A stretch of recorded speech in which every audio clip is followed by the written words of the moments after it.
Good evening, everyone. Welcome to the regular meeting of council for the Township of Malahide on December 19th. I'd like to call the meeting to order at 7:05.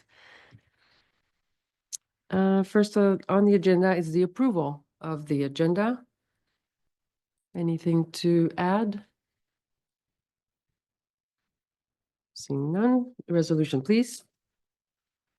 That the December 19th, 2024 regular council meeting agenda be approved as presented. Mover and seconder, please. Councillor Lewis moves, Councillor Cerna seconds. All in favor? That is carried.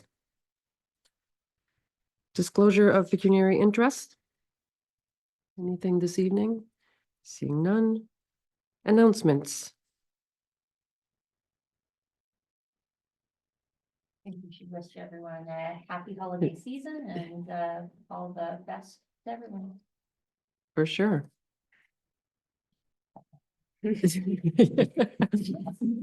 Oh, and we, we'll reiterate that at the end, but yes, the intent is this is our last meeting of the year and hoping that everybody will enjoy a lovely Christmas with Merry Christmas to the live streamers. Okay, so next we'll go to adoption of minutes from the previous meeting. So we have the minutes from December 5th. Any errors or omissions? Seeing none. The resolution, please. That the minutes of the regular meeting of council held on December 5th, 2024 be adopted. Mover and seconder. Councillor Cerna moves, Councillor Leach seconds. All in favor? That is carried. Next, we have a public meeting for a zoning bylaw amendment application. And we'll call the meeting to order with the following resolution, please.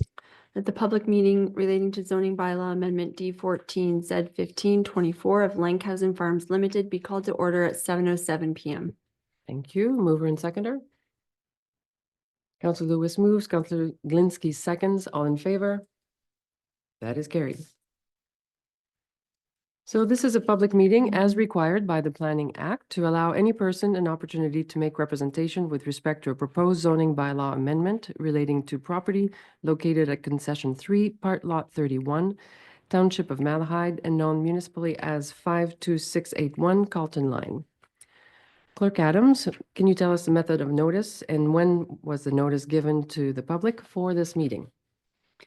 This public meeting was advertised in the Elmer Express for 2 consecutive weeks on December 4th and December 11th. In addition, affected property owners within 120 meters were hand-delivered a notice at minimum 20 days prior to this meeting.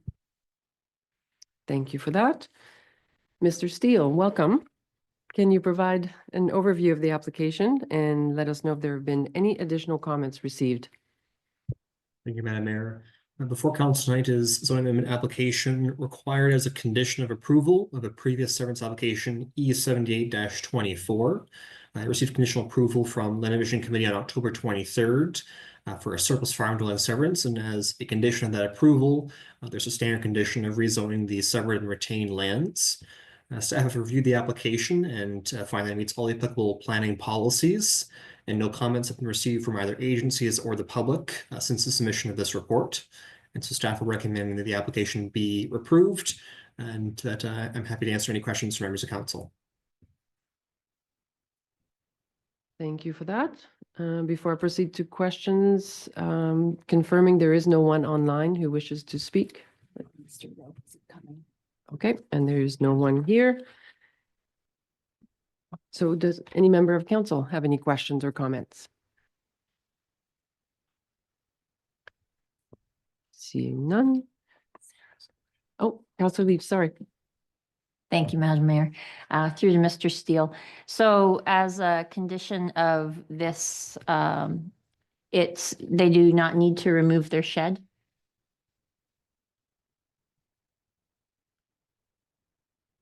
Through Madam Because Mayor to the councillor. Yes, that's right. That's right. Yeah, that would be addressed, or the A2 zone does permit existing sort of agricultural, storage buildings or sheds to remain on retained parcels. It's just the zoning would prohibit any new residential dwelling from being constructed. Reading through it, seemed to indicate that having the shed in what was considered to be the front yard was not standard. So I just was confirming that their shed would get to stay based upon the fact that it was the short side that it was on as opposed to the long side.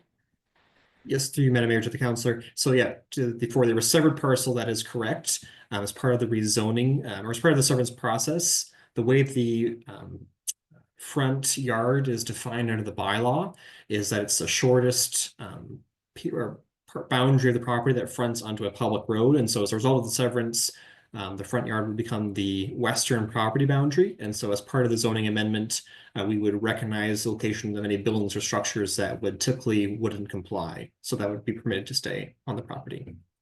Thank you. Thank you for that. Any further questions or comments? So seeing no further discussion, please be advised that any person wishing further information regarding the passing of the proposed bylaw amendment should contact the clerk. And for now, we'll proceed with the adjournment of this meeting. That the public meeting relating to zoning bylaw amendment D14 Z1524 of Langhausen Farms Limited be adjourned at 7:11 PM. Mover and seconder, please. Counselor Glinski moves, Counselor Lewis seconds. All in favor? That is carried. And now for the consideration of the planner's report, the following resolution, please. That report number DS 2460 entitled Zoning Bylaw Amendment Application of Langhausen Farms Limited, Co. Civic Planning Solutions, Inc. be received, and that the zoning bylaw amendment application number D14 Z1524 of Langhausen Farms Limited relating to the property located at Concession 3 North Part Lot 31 and known municipally as 52681 Colton Line be approved for the reasons set out in this report. Thank you. Mover and seconder. Counselor Stern moves, Counselor Leach seconds. All in favor? That is carried. Okay, so this brings us back to the regular agenda. We have no delegations this evening, so we'll move to our consent agenda for the items that were discussed at our last meeting. You have the resolution for that, please. That all items listed under approval of business from the December 5th, 2024 council agenda be approved and the recommendations listed in part A to B therein be adopted. Thank you. Mover and seconder. Counselor Wilson moves. Counselor Leach seconds. Any further discussions or questions? Seeing none, all those in favor? That is carried. We have one item under unfinished business, and Clerk Adams, you'll walk us through that. So this matter before you tonight regarding severance E9-24 for the property of Francis and Cheryl Berkermans located at 11088 Walker Road, which was presented to council on January 18th, 2024, and was supported with recommended conditions. One of those conditions required the completion of documentation and the transfer of land to the township. This is now ready for transferring, and the resolution tonight is seeking approval for the mayor and clerk to be authorized to sign any documents related to the conveyance. Thank you. Any questions or comments on that? Seeing none, the resolution, please. That severance E9-24 presented to council on January 18th, 2024 was supported with recommended conditions, and that one of those recommended conditions was to provide on the reference plan the existing conditions and a 15 millimeters by 15 by 21.2 site triangle at southeast corner of College Line and Walker Road intersection, and provide all supporting documentation for the land be transferred to the township, and that upon the completion of that condition that the mayor and clerk be authorized to sign any documents related to the conveyance. Thank you. Mover and seconder. Counselor Lewis moves, Counselor Leach seconds. All in favor? That is carried. Next item is under new business. Mr. Steele. You want to walk us through this application, please? Thank you. Before council tonight is a consent application. It was previously actually before council earlier this year as application E68-24. and proposed a lot addition to convey land from the subject property to an adjacent rural residential property. It has since been amended by the applicant and resubmitted, as the applicant is now proposing to convey a larger portion of the property to an adjacent farm parcel, of which the owner of that farm parcel is actually currently renting the land and using that for agricultural purposes. Staff reviewed the application, have no concerns with the proposal, and are recommending that it be approved, subject to recommended conditions being applied and forwarded to the Land Division Committee. Staff would note that these conditions are the same conditions that were proposed when this application was before council back in September, and there have been no changes or additions to those. And be happy to take questions from any members of council. Thank you. Questions, comments? Seeing none, the resolution, please.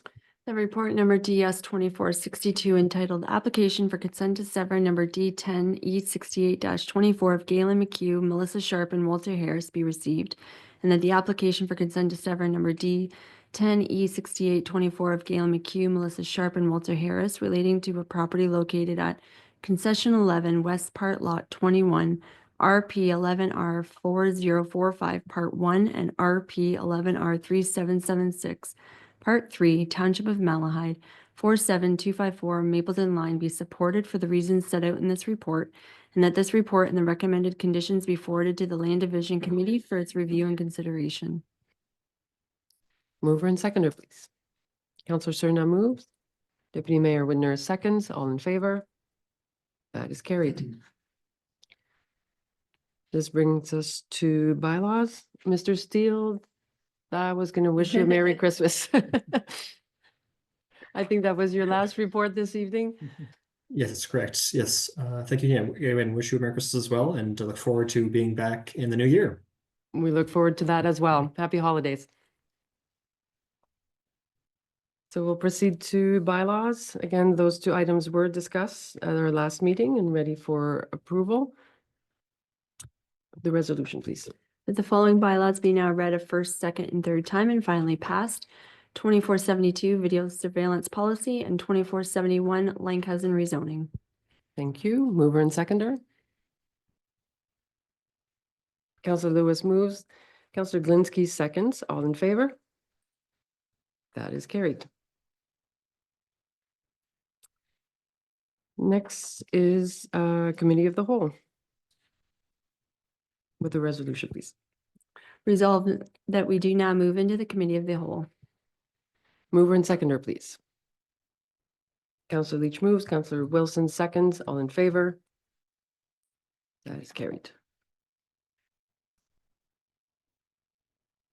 Okay, so in Committee of the Whole, the main topic this evening is the budget, which will be kicked off, I guess, first with an overview of the strategic plan and the plans for 2025. Mr. Diaz. Thank you, Mayor Giguere. The purpose of the 2024-25 strategic plan and report for the Township of Malahide is to outline a clear, actionable roadmap for achieving the community's vision and priorities as it was adopted January earlier this year.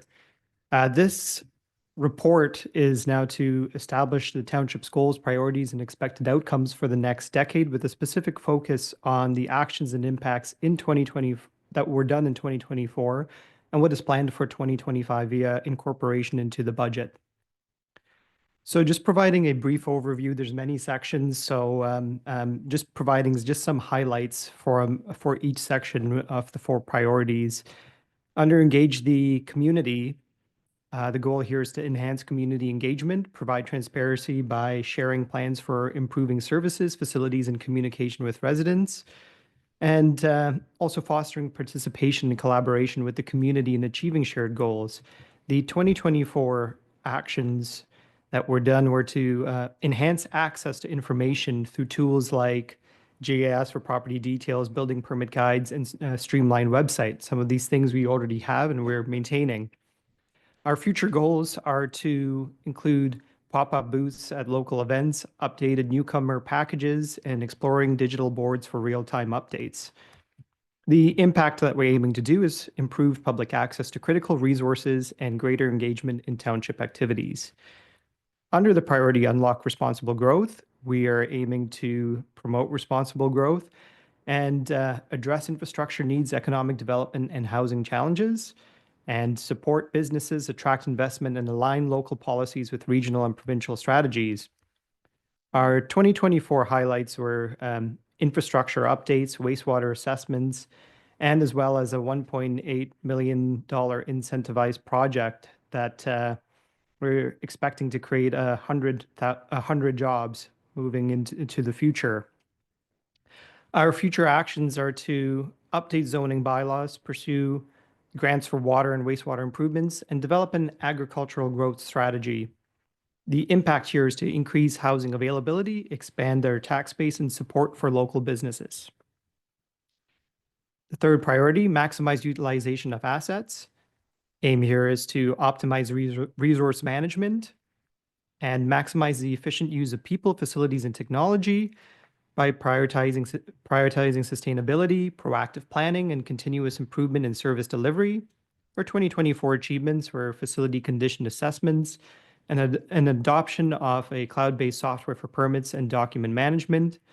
Future actions we're looking at are facility upgrades, including HVAC, parking improvements, and new chatbots for 24/7 support. Our impact here is to ensure the optimized use of facilities and better service accessibility and enhance technology adoption. Our fourth priority, establish service standards. The goal here, again, is to really establish accountability and identify clearly the actions, resources, and personnel required for achieving measurable results, and create a framework for tracking progress and ensuring alignment with community expectations. Our 2024 highlights were customer service training, centralized bylaw storage, and clear policies for service requests. Our future actions are to develop a comprehensive bylaw handbook and cross-reference it with policies for consistency. And the impact here is to reduce service delays, ensure streamlined processes, and ensure that there's policy-driven decision-making. Thank you. And this will open it up to any questions with regard to that 2024-25 report.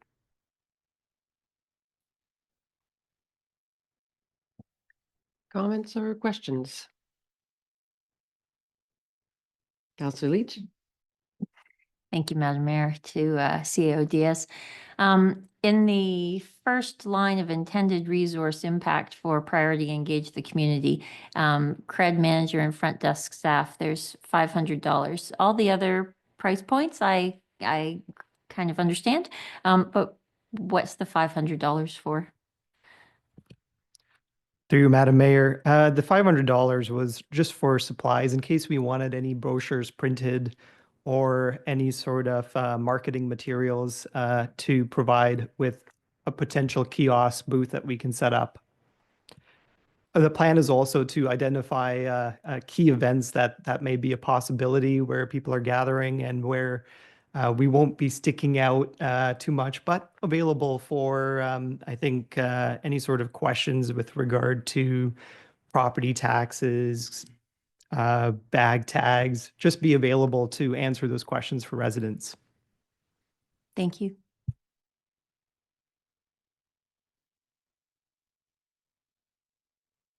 Any further questions or comments? Deputy Mayor Widner? Yes, thank you. I'm looking at planning consultant and assistant planner to update the official plan for $50,000. That seems like a lot of money. What are we getting for that and who's doing it? Through you, Madam Mayor.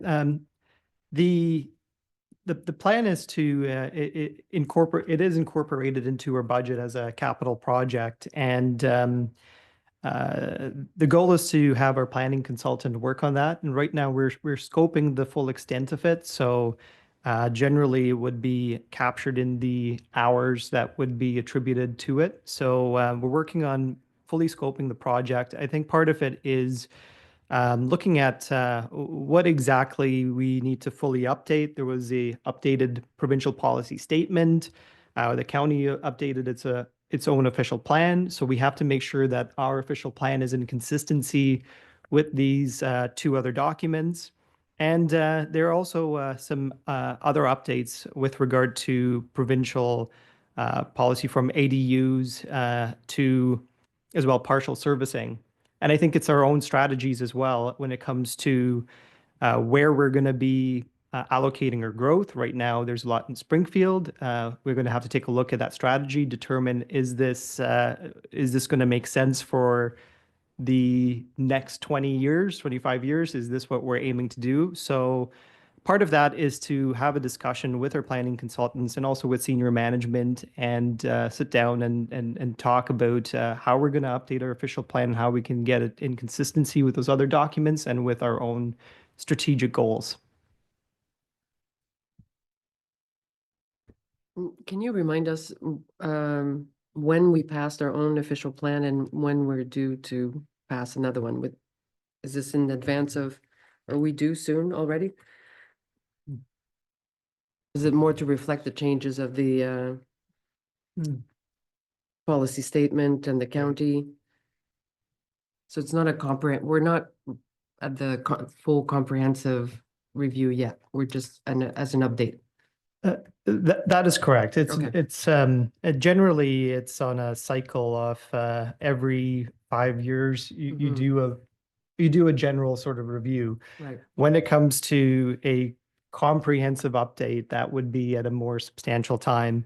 So that being said, right, it's mostly just going through and updating the policies, making sure that it's completely consistent. It's just a requirement that there is consistency with higher level plans. It's just the way that the legislation work. It's a hierarchy of documents, and we just have to make sure that ours fits.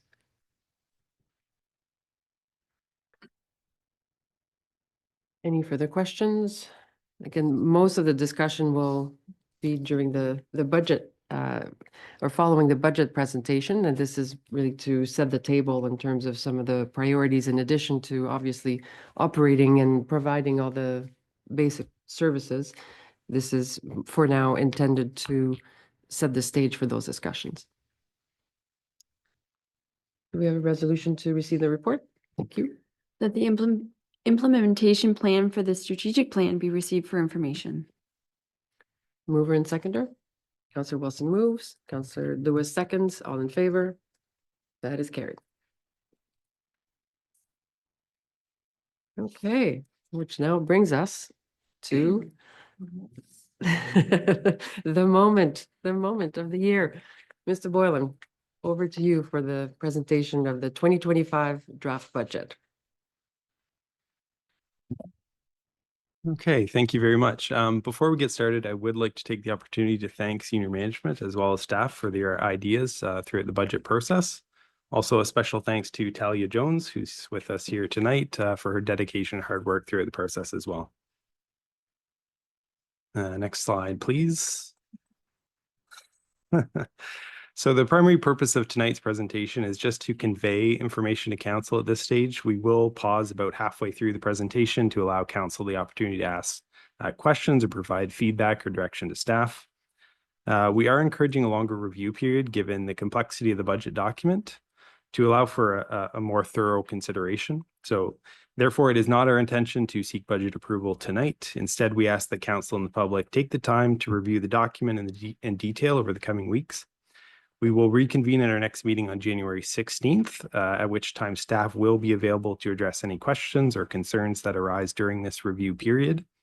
And should we be unable to reach consensus or approve the budget on the 16th, we will plan to continue discussions at our January 30th meeting, or if necessary, call a special meeting of council depending on our progress. Next slide. Before we get into the numbers, these are the guiding principles that inform the development of the budget itself. It is essential that council determine if these principles align with your own expectations and priorities, ensuring that the budget reflects your collective vision as a council. They are as follows. We assume that no cuts will be made to services unless otherwise directed by council. So maintaining the current level of service is a core assumption unless specific changes are requested. Tax increases are smooth wherever possible to avoid large unpredictable jumps. For example, it is assumed we would prefer increasing taxes by 3% over 2 consecutive years rather than a 6% increase in the first year, followed by a 0% the next. We also assume that future ratepayers are a key consideration during budget development. A budget that focuses solely on the next 5 years, for example, would look very different than one that balances the needs of both current and future ratepayers. And then based on discussions during the 2024 budget deliberations, we have assumed that addressing the gap between the township's available infrastructure funding and the current capital project set remains a high priority for council. This budget does incorporate strategies aimed at narrowing this gap. And lastly, we assume that the financial strategies adopted in last year's budget and asset management plan over the summer are still generally supported by council. This year's financial plan builds upon those strategies and demonstrates how they've been adapted for the current year. So each year we do a bit of an economic update. We report on 3 economic indicators and explained how each of them affect our budget. CPI being the first. So this measures the overall change in the cost of goods and services. Inflationary pressures were particularly pronounced in 2021 and 2022, with CPI growth reaching over 6%. However, by late 2024, CPI growth has moderated significantly to 2%, signaling further stabilization in inflationary rates. So it is worth noting that this 2% figure does differ slightly from what was presented in the budget book. The budget document reflects an earlier estimate of 3.23%, which was based on available data at the time of its preparation. So for the township, rising CPI levels in recent years have increased costs for contracts tied to inflation. This includes essential services such as waste management, facility maintenance, grass cutting, and road operation contracts such as line painting, roadside mowing, and dust control. So while inflation has slowed, these higher baseline costs remain and continue to strain the township's operating budget in particular. For residents, persistent inflation also has had a direct impact. Sorry, we're back one slide there. That's okay. So, back a couple slides. Yep, sorry, still working through these. So for residents, persistent inflation has had a direct impact as well. Obviously, higher costs for necessities such as food, utilities, and transportation have reduced disposable income, making it more difficult to manage property tax increases or user fees. Moving to non-residential construction prices. So we also have the non-residential construction price index, which we follow year to year. It has seen significant increases in recent years due to rising costs of materials like steel, asphalt, gravel, and concrete. Over the 2021 and 2022 year, the index rose by nearly 30%, driven by the pandemic and supply chain disruptions. So these costs have not reversed. It has created a permanent increase in the baseline cost of infrastructure projects for the township. In 2023, this index grew by 5.4% and is projected to rise another 4.5% in 2024. Lastly, interest rates. The Bank of Canada's policy rate has changed significantly in recent years. After residing at a historic low of 0.25%, it peaked during the pandemic at about 5% by mid-2023, and then by late 2024, the rate has stabilized to now 3.25%. I believe the budget book has 3.75%, but the Bank of Canada announced another rate cut a couple weeks ago. So these changes do have significant implications for the township. Higher rates over the past few years have increased the cost of debt financing for infrastructure projects, which limits the feasibility of new debt initiatives. On the positive side, elevated rates have improved our investment returns, helping bolster financial reserves. For residents, again, rising interest rates have led to higher mortgage renewal costs, reducing disposable income and creating affordability challenges. So while the recent rate cut may offer some relief, the lingering impacts of higher rates are still present challenges for household finances, potentially affecting the ability to manage property taxes and other obligations. Next slide, please.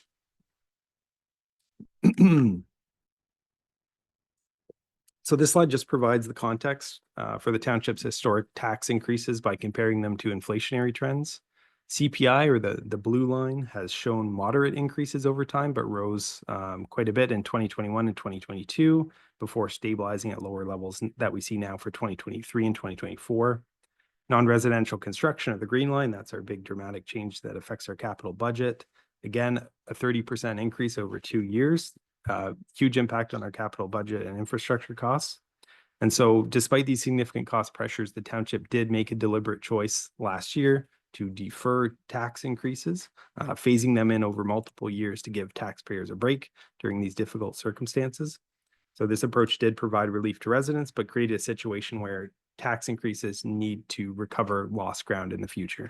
So moving forward, as we address this challenge, there is a general expectation that tax increases will trend above, slightly above CPI because of the choice to defer tax increases in the past. The red line on the chart highlights this phased approach, with tax increases remaining relatively stable, but slightly above CPI to meet capital budgeting requirements in particular. Next slide. So for 2025, the proposed property tax levy increase is 5.09%, driven largely by capital funding pressures and some rising operating costs as well. With assessment growth factored in at 1.09%, the net property tax rate increase would come to 4%. So this translates to annual tax revenue increase of $451,700, where each 1% increase generates approximately $88,000 in additional revenue for the township. Next slide. This slide indicates the impact on our property owners. So property taxes in the township are paid by a combination of the township, the county, and provincial taxes, with approximately 48% allocated to the township, 43% allocated to the county. Sorry, previous slide. And 9% to the province. To estimate the financial impact on residents, all three levels must be considered.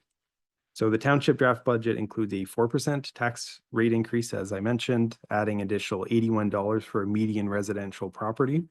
While the county's rate is not currently confirmed or known, they did indicate a range of 0 to 4% at the recent budget open house. So for the purposes of our budget document, I've assumed the higher end of 4%. This would add an additional $72 to the median residential property, and the province's rates will remain unchanged for 2025. So collectively, these changes would result in a 3.61 rate increase, or approximately $153 per year for a median household. Next slide. This chart highlights how property taxes are collected and how property taxes collected in the township are distributed. The largest portion, again, 43%, is allocated to the county. For regional services, 9% goes to the province. And then at the township level, the capital budget is at 13%, public works operations at 13%, police at 5%, governance and corporate services at 6%, fire services at 4%, and then smaller portions allocated to waste management, parks, recreation, cemeteries, development services, and our external boards. Next slide. This provides just a further breakdown of those figures, just giving you the actual dollar amounts. So the total budget is increasing, if approved, from $8.86 million in 2024 to $9.32 million in 2025. Of the increase of $451,700 in proposed new tax funding, $77,200 relates to the township's operating departments as a whole. So that's a combined increase of 1.29% and represents less than a 1% increase overall to property taxes. So on the capital side, it's a different story. We've said most of the tax increase for 2025 is driven by capital. This speaks to that $374,500 of the proposed increase, or 83% of the increase, is to address the township's existing capital funding gap. So as a part of this presentation, I will provide a deeper dive into each of these service areas as well. Next slide. Okay. And one more. One more slide, sorry. There we go. Okay. But before we do that, it is worth reviewing wages as a whole first, because it is the predominant way the township provides its services and comprises a large portion of our costs. So earlier this year, we established the township's salary philosophy and administration policy. This includes a provision to annually adjust non-union, volunteer fire, and council wages based on CPI from October to September, with a maximum increase in any given year of 3%. So for the 12-month period ending in September 2024, inflation was 1.6%, resulting in a 1.6 wage increase for these employment groups. Similarly, we entered into a 3-year agreement with CUPE that will see union wages increase by 3% for 2025. So overall, total wages in 2024 were 4.5 million.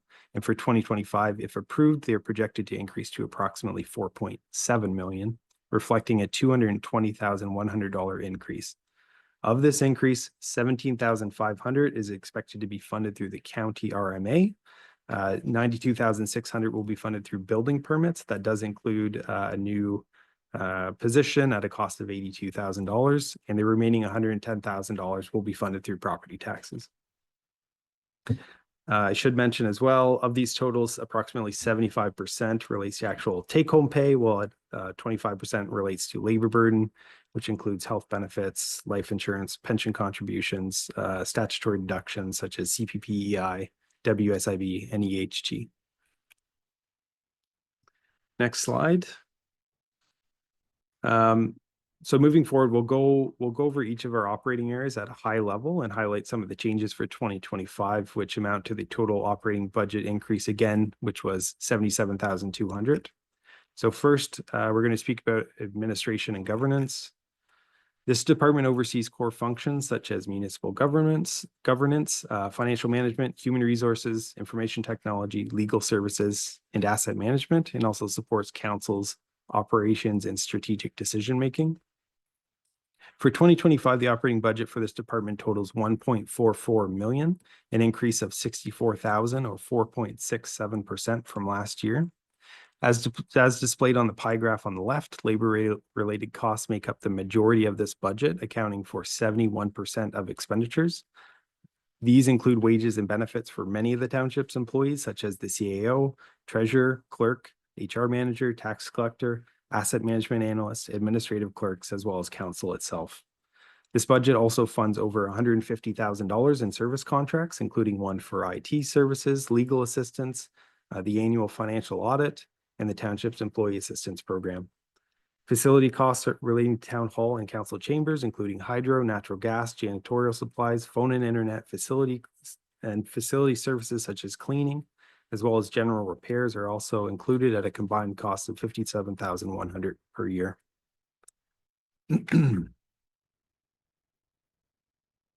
We also have equipment and supplies. That includes the majority of our software licensing costs, including those for our document management software, payroll system, accounting software, Office 365, network security, job costing system, service request system, and more. It also includes office equipment and office leases, such as for our copy machines, as well as postage costs for our tax and utility bill mailouts. These are all at a combined cost of $103,300. We also have our community grants program included here, with the exception of cemetery financial support at a cost of $22,500. We will be reviewing that at our January 16th meeting. Lastly, other costs comprising 7% of total expenditures include training, dues and memberships, corporate insurance, bank charges, transaction fees, health and safety, advertising, staff recruitment, and municipal election costs. So key changes for 2025 in this area: wage adjustments of $15,250 for non-union staff. We're recommending a payroll system replacement at a cost of $13,500. We're increasing our IT service contract, our pay per use IT service contract by $10,000. $15,000 for legal services redistributed from the public works budget. And we have various adjustments such as insurance, which is increasing by 6.3%, and some other inflationary pressures as well, amounting to $10,250. I'll move through to the next department, development services. So this department manages planning, building services, economic development, and bylaw enforcement to guide growth and uphold community standards. It also oversees land use through zoning and development approvals, enforces the Ontario Building Code, supports local economic growth, and ensures compliance with municipal bylaws to maintain safety and quality of life. So bylaw and planning, bylaw enforcement, and economic development are all funded through a mix of property taxes and user fees, while building services are fully funded through building permit revenue. Therefore, cost increases on the building services side creates upward pressure on building permit fees, but does not impact property taxes directly. So development service budget for 2025 reflects an increase of 34,100 or 12.61% over the 2024 budget, bringing the total to 304,000 funded through taxation.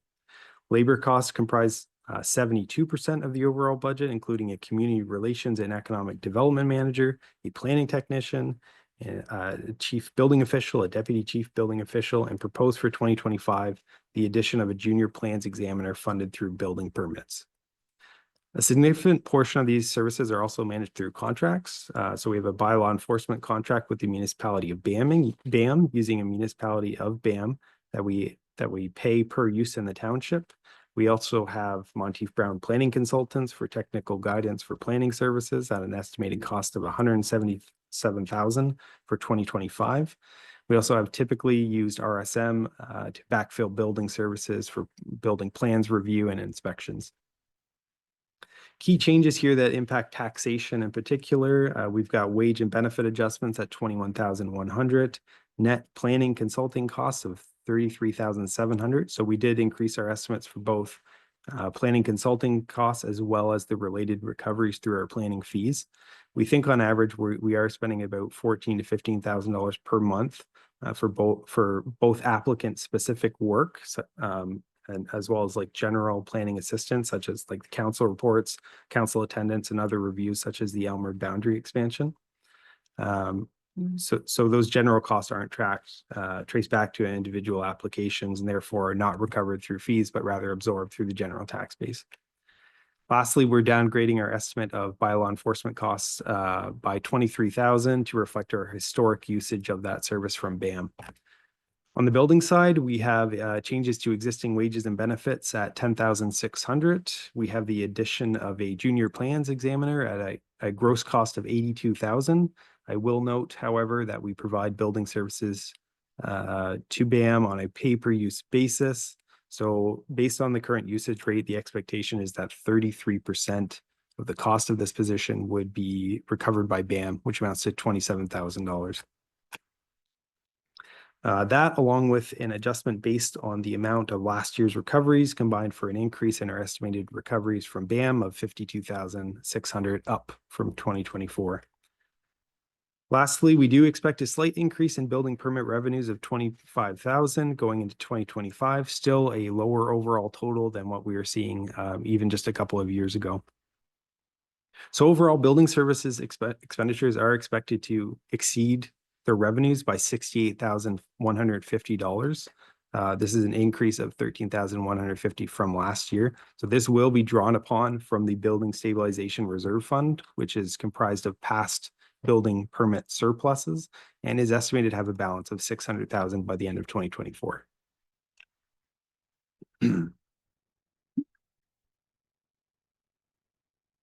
Next slide, please. Next up is fire and emergency management. So this department is responsible for protecting lives, property, and the environment through emergency response, preparedness, and prevention efforts. This includes responding to fires, hazardous materials, rescues, and other emergencies, conducting fire inspections, public education, training programs, and developing emergency preparedness plans to reduce risks and ensure community safety during crises. So this budget for 2025 is projected at $971,000, representing an increase of $20,000 or 2.07% over the 2024 budget of $951,000. Labor, again, remains the largest cost component, accounting for 57% of total expenses, followed by facilities and contract services, which each contribute 9%, and vehicle expenses and equipment and supplies each account for 8%. While other costs make up 9% of gross expenditures. For labor, we have our fire chief and a part-time administrative assistant. We also pay honorariums to district chiefs, and we have a volunteer fire group, which is paid primarily on a points pay system. We do have some contracts here as well, namely for dispatch services, as well as our icebreaking contract in Port Bruce is included. The 2025 budget changes. The increase is primarily driven by wages and benefit adjustments of $24,600. This is partially offset by a $9,000 reduction in equipment and supplies allowance. And then there's some additional minor adjustments, add 4,400 to the overall budget. So overall, nothing substantial is being added to this year's fire and emergency management operating budget. Next up, police. So this is solely provided through a contract with the OPP. Earlier this year, the township received its 2025 billing statement from the OPP. The statement indicated that the township would be required to pay 1.22 million, representing an increase of $181,433 compared to the 2024 budget provision. This increase was attributed to the OPP union's finalized contract negotiations over the summer, which resulted in permanent wage increases. So council is well aware, but shortly after the billing statement was issued, the province announced relief funding to help offset these costs. Malahide's allocation amounted to $180,928, which does nearly fully offset the 2025 increase. However, given that OPP contract costs are permanently increasing under the terms of the collective agreement, it is my expectation that this relief funding is a one-time temporary measure. So while the township could use the full allocation in the to offset the 2025 increase, this approach would leave us in a similar or potentially worse situation in 2026, when OPP costs are expected to rise further due to ongoing wage adjustments under the collective agreement. So to address this, staff are recommending phasing in the use of this relief funding. Specifically, we propose to use half of the allocation in 2025 and reserving the other half for 2026. So this approach would smooth the financial impact on ratepayers over 2 years. Under this plan, a $90,000 transfer would be made to the restricted grants and donations reserve for use in the 2026 budget, helping to mitigate future increases in policing costs. Including other adjustments, namely how the Police Services Board previously operated at the county and how police grants and recoveries worked under the former system, we have additional adjustments in this budget of $5,700. Resulting in a total budget increase of $96,200 for 2025. Next slide. Okay, so the Public Works Department, they are responsible for a lot of things. Infrastructure services, they also manage parks, recreation, cemeteries, and waste management.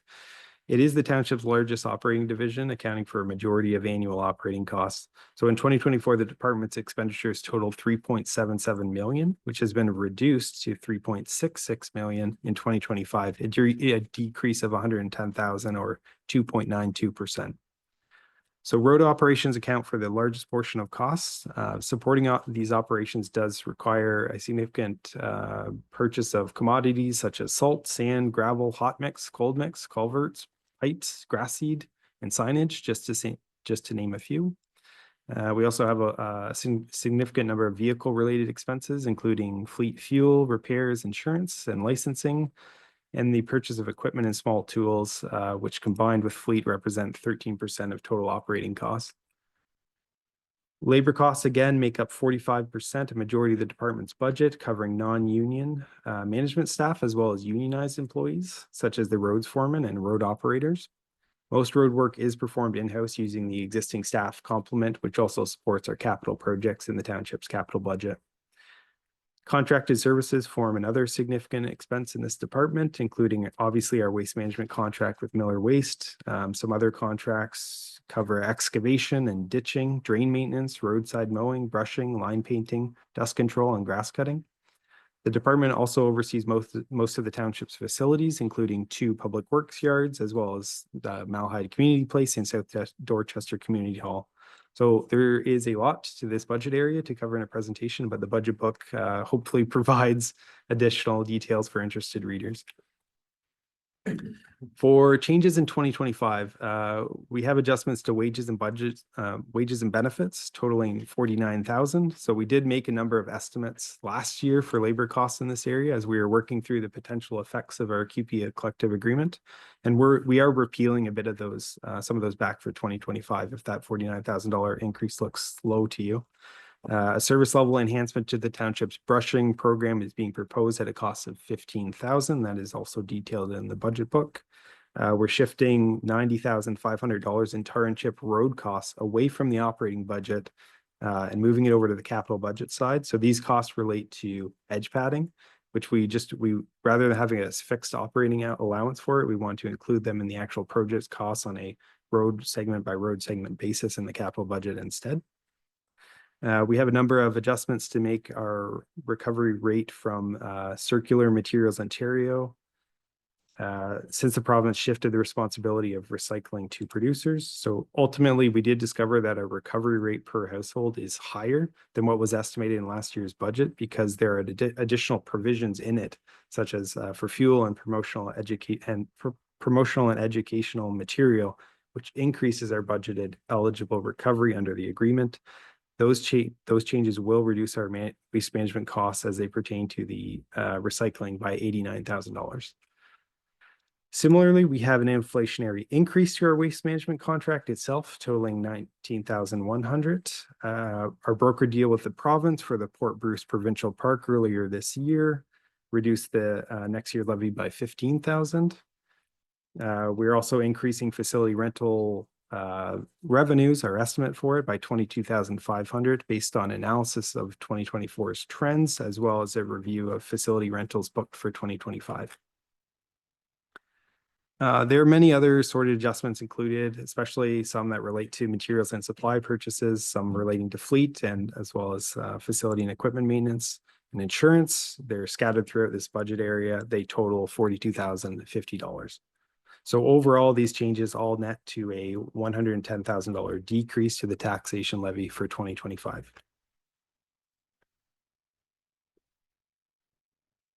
Next slide.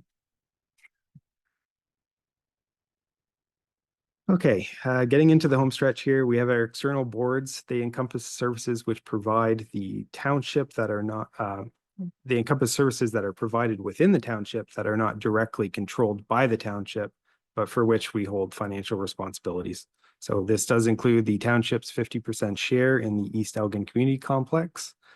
For 2025, the operating budget for the EECC is recommended to remain unchanged. However, we did notice that our budget estimate for youth hockey fee subsidization has been identified. To address this gap, an adjustment of $6,500 is recommended to ensure adequate funding for this program. Regarding conservation authorities, the township contributes levies based on its proportionate share of their respective watersheds. So these contributions are relatively minor for Kettle Creek and Long Point, reflecting the township's small share in their watersheds. The combined increase for those two is $1,100. And then, however, on the other side of things, the township encompasses approximately 1/3 of the Catfish Creek Conservation Authority's watershed, making its levy impact much more impactful on the township's budget. So for 2025, the Catfish Creek levy is set to increase by 4.9%, amounting to an additional $8,300 for the township.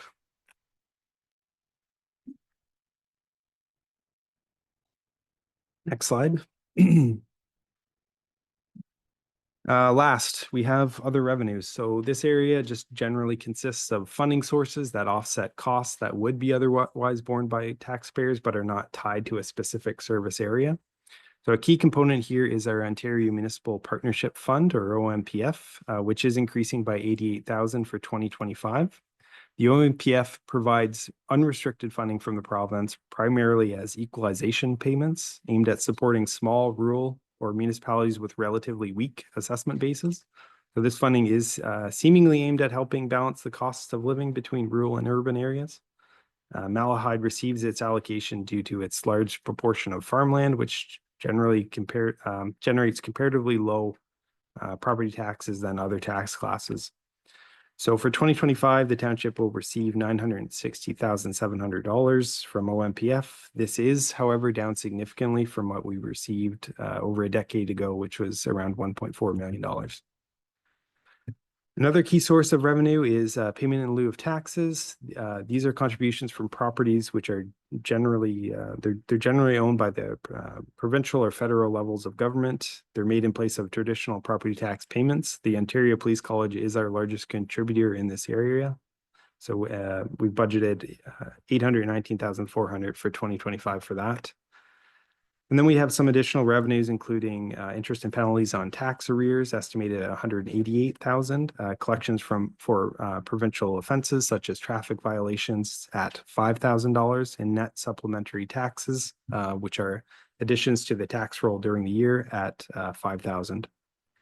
So changes in the 2025 other revenue budget area, net to a reduction in the tax levy of 43,000. Which includes the 88,000 OMPF increase. Also reflects the removal of an arbitrary $40,000 allocation of investment income, which has been excluded from this year's budget, and a reduction to the Provincial Offences Act collections of 5,000. So that is a very high level overview of all the operating budgets for 2025. I think I'll take a pause here for any questions. If any of the presentation content piqued any interest, otherwise we can proceed with capital. Okay, thank you. Part 1. Questions, comments?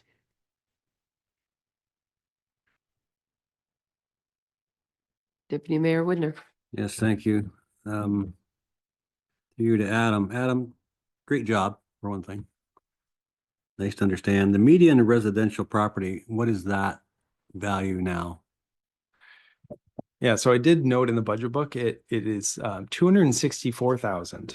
So I can't place my finger on why exactly that would be the case, but that is a number, that's a metric that we receive from MPAC. And for whatever reason, it jumped from 250 to 264,000 from 2024 to 2025's assessment roll, despite there not being any reassessment during the year. What do you attribute that to? I have some suspicions. I wrote a bit in the council report about a potential problem with our assessment role, in that there's going to be some reversals potentially going into the 2026 budget year, which is kind of the business case for why I'm requesting what I am for capital funding. But basically what happened is we have a large portion of farmers who did not fill out their AgriCorp filing, so their tax class got switched from farm to residential. So it kind of makes it look like we're generating a bunch of new taxes because a farm property is taxed at 1/4 the rate of a residential property. But I expect them to file those AgriCorp paperwork and then have that reverse for next year's assessment roll. So I suspect that is the result of, that's what's causing that increase in median assessment value, but I can't be sure 100%. Okay. Thank you.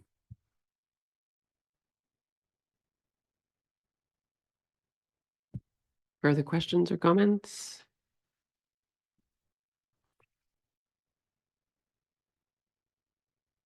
A couple questions from my end. The provincial park agreement, is that renegotiated already? I know 15,000 was sort of an estimate, and is there any chance of revising that, or has that been settled?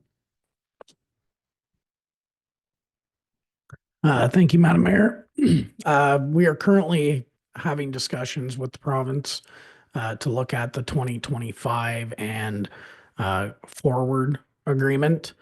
It is my hope that I can prod them along a little more to get a little more money out of them. At the end of the day, when we've tallied up some of our actual costs, the 15,000 is still a little low to get us to full cost recovery.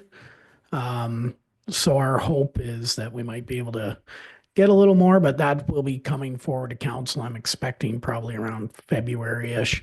I think from a budgeting standpoint, we wanted to make sure that we kept that estimate low, just to make sure that if we do get more money out of them for subsequent years, that it has a positive impact on the budget, as opposed to overestimating and then not coming through with it. Okay, we'll keep an eye on that. I also wanted to put the IT increase of 10,000 maybe in context, because I think a few years back we did gain quite a bit by sort of almost want to say outsourcing or decentralizing our services. Can you comment on the 10,000? So it's still, we're still saving lots of money, I guess is what I'm saying. And this is more, it sounds like it's just an adjustment on the number of hours, I guess, the amount of support that we need. Yeah, I would, I have that number somewhere, the amount of savings we have generated since we made that change. But the Coles notes is we used to have a full-time manager of IT. He left the township. At that time, we decided to look at the service, whether it would make more sense to externally contract it, which we did. And so that is one of the township's more high-paid positions. I think in 2025, it would cost something like 120,000 when you include labor benefits. So the IT contract for 2025, our external contract is 70,000. I did calculate that we've saved since making that change about $170,000 in savings cumulatively since we made that change back in 2022 for the 2023 year.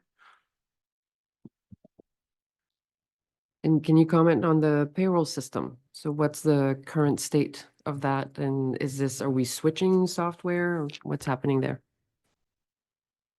Yes, we are at an impasse with our current payroll system. So replacing it is basically a necessity at this point. Throughout actually the last couple of years, we've had to do a number of service calls kind of last minute to the provider to make sure that payroll can go through. It's just become so unreliable at this point. We got together as a staff and talked about priority IT replacements, and that was at the top of our list of systems that absolutely need to be replaced. But in addition to that, we are looking at a new system which offers HRIS capabilities. So that's the HR side, doing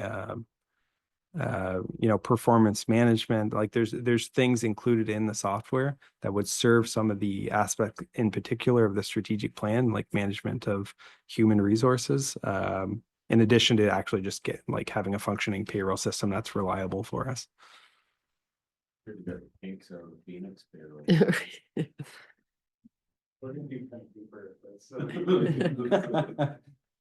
So this would be an annual fee then? Or a new annual fee that we're looking at?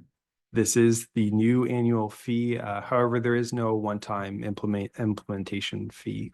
So that's but there is no.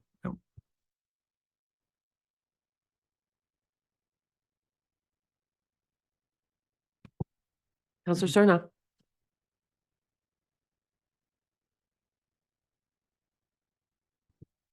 On your external board, it says here, East Ogden Community Complex Youth Hockey Rate Subsidization Estimate, $6,500. What is that? Yeah, so I think I wasn't around when this happened, but I think somewhere down the line, both municipalities agreed that they would pay for like an additional payment to the EECC to subsidize youth hockey rates. So if we make the payment, that means the user fees charged to the users of the program would have a comparably lower fee than if we had not paid that to the EECC. So I am making a budget adjustment in 2025 because I noticed that historically we have a deficit in that area. Like our payments into that program are exceeding what it's cost us. A lower fee for what? A lower fee charged by the EECC to users of the youth hockey program. To use I don't understand, because to join Elmer Minor Hockey costs $800. Is that $800 not cover the cost of Elmer Minor Hockey? It's something we can inquire more about. Again, it's a decision that was made in the past. I think it was discussed at the EECC board and it came to council through correspondence. So we could dig up more on it, but to my knowledge, the EECC user fees would be higher if we are not paying for the youth hockey program, if we were not paying into this program. Well, I'd like to look into that a little more, especially in light of Elmer charging more for out-of-town pool users. Because now we're subsidizing maybe Elmer users of the complex. I don't like especially what they keep saying publicly about that. I don't, I just don't go for that, especially when it costs, you gotta pay $800 to play hockey and that doesn't cover it. It doesn't make sense to me. That's pretty expensive. Yeah, I guess that's the other thing about running a rec facility is that you're not always charging the end user. So the ECC would charge Elmer Hockey, and then Elmer Hockey would turn around and charge whatever they want to their users as well. So it can be difficult to control the actual costs of users at the facility in those instances. I was never a hockey player, so I don't know, but it just seems like that's a hell of a lot of money. $800 to sign up to play minor hockey, and then you gotta get subsidized on top of that, and you haven't even bought equipment yet. So I mean, you gotta win the lottery to play hockey. That's pretty expensive to me. So I just like to know more about what we're subsidizing there. That's all. Thank you. Any further questions for part one? Counselor Lewis. Thank you. Through you, Mayor, to Adam. You're good. Numbers is your game. But so I can understand, and not that I ever will, but I'm going to try. On your wages and benefits, increase of 220, correct?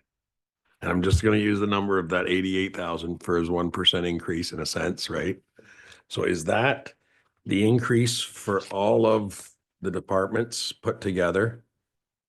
Or is that just not for all the departments put together? So actually, maybe I should pull up my slide. The $220,000 increase is for all the departments. Okay. But that doesn't mean that increase is funded solely by the tax base. So Okay, a portion of it gets funded through the county RMA because our guys are also working on county roads, and when they work on county roads, their time gets attributed to county. Okay. We also, like, a significant portion of that is through building permits. So our CBO, for example, if he were to receive his 1.6% wage increase for 2025, that would be funded through permits, not through the tax base.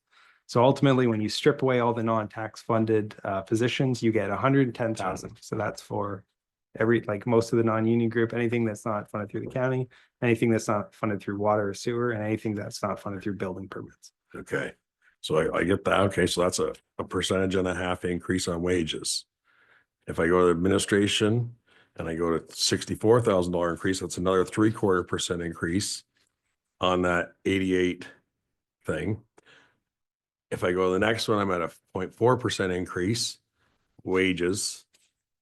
If I go to the next one, I'm at another 0.25% increase, which was wages. And if I go to policing, that's 1.2% of an increase wages. And it looks like you saved the bell by retraction in our public works. Is that what saved us? Yeah, Didn't save us, so but balance the wages. I would say waste management. We also moved out a significant portion of operating capital for that edge padding stuff I was talking about. But yeah, there's a reduction in public works and other revenues as well, or an increase in other revenues, which reduces the levy. So yeah, overall, all those service areas add up to 77,200, which is the 1.29% increase for total operating expenditures from 2024 to 2025. Okay. Still, it's hard for me to figure it out. Yeah, okay, it helps. We'll chat more. No, it's a good. I guess, the important thing to note is the total increase, the increase in taxes we're gonna have come to the township is 451,700. Of that, only 77,200 relates to ongoing operations. Everything else is like funding capital and infrastructure. Okay.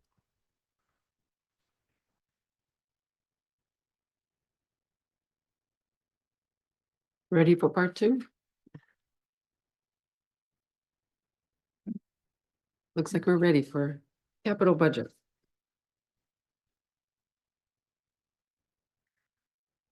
So I'll take care of the capital budget portion tonight, give Adam a break. The capital budget is guided by the township's asset management plan. The asset management plan contains the framework for how and when assets are assessed, maintained, and replaced based on the service levels they provide. For the purposes of the 2025 capital budget, projects have been recommended based on maintaining current service levels, which are detailed in the asset management plan available on the township's website. The 2025 capital budget is comprised of $6.8 million worth of projects related to many municipal service areas. Approximately half of the total capital budget is dedicated to roads operations, with the other half being comprised primarily of fire services equipment, East Elgin Community Complex projects, and fleet replacements. Less than 10% of the capital budget is related to parks and recreation services, facility repairs, administrative projects, and municipal drainage combined. Next slide, please. This graph displays the breakdown of the total 2025 capital budget by service area, identifying carry forward amounts and new requests. Of the $6.8 million 2025 capital budget, there are $4.28 million worth of new requests and $2.57 million worth of previously approved projects being carried forward from 2024. The majority of projects being carried forward were for fleet and fire apparatus purchases that have long delivery timelines, and a combination of the Pressy Line reconstruction project that was delayed due to utility relocations and projects at the East Elgin Community Complex that were not completed. The majority of the new requests are for road operations, specifically for road segment asset preservations. A brief summary of the capital projects by service area will now be provided. For information regarding a specific capital project, please refer to the project sheets located in the capital budget section of the budget book.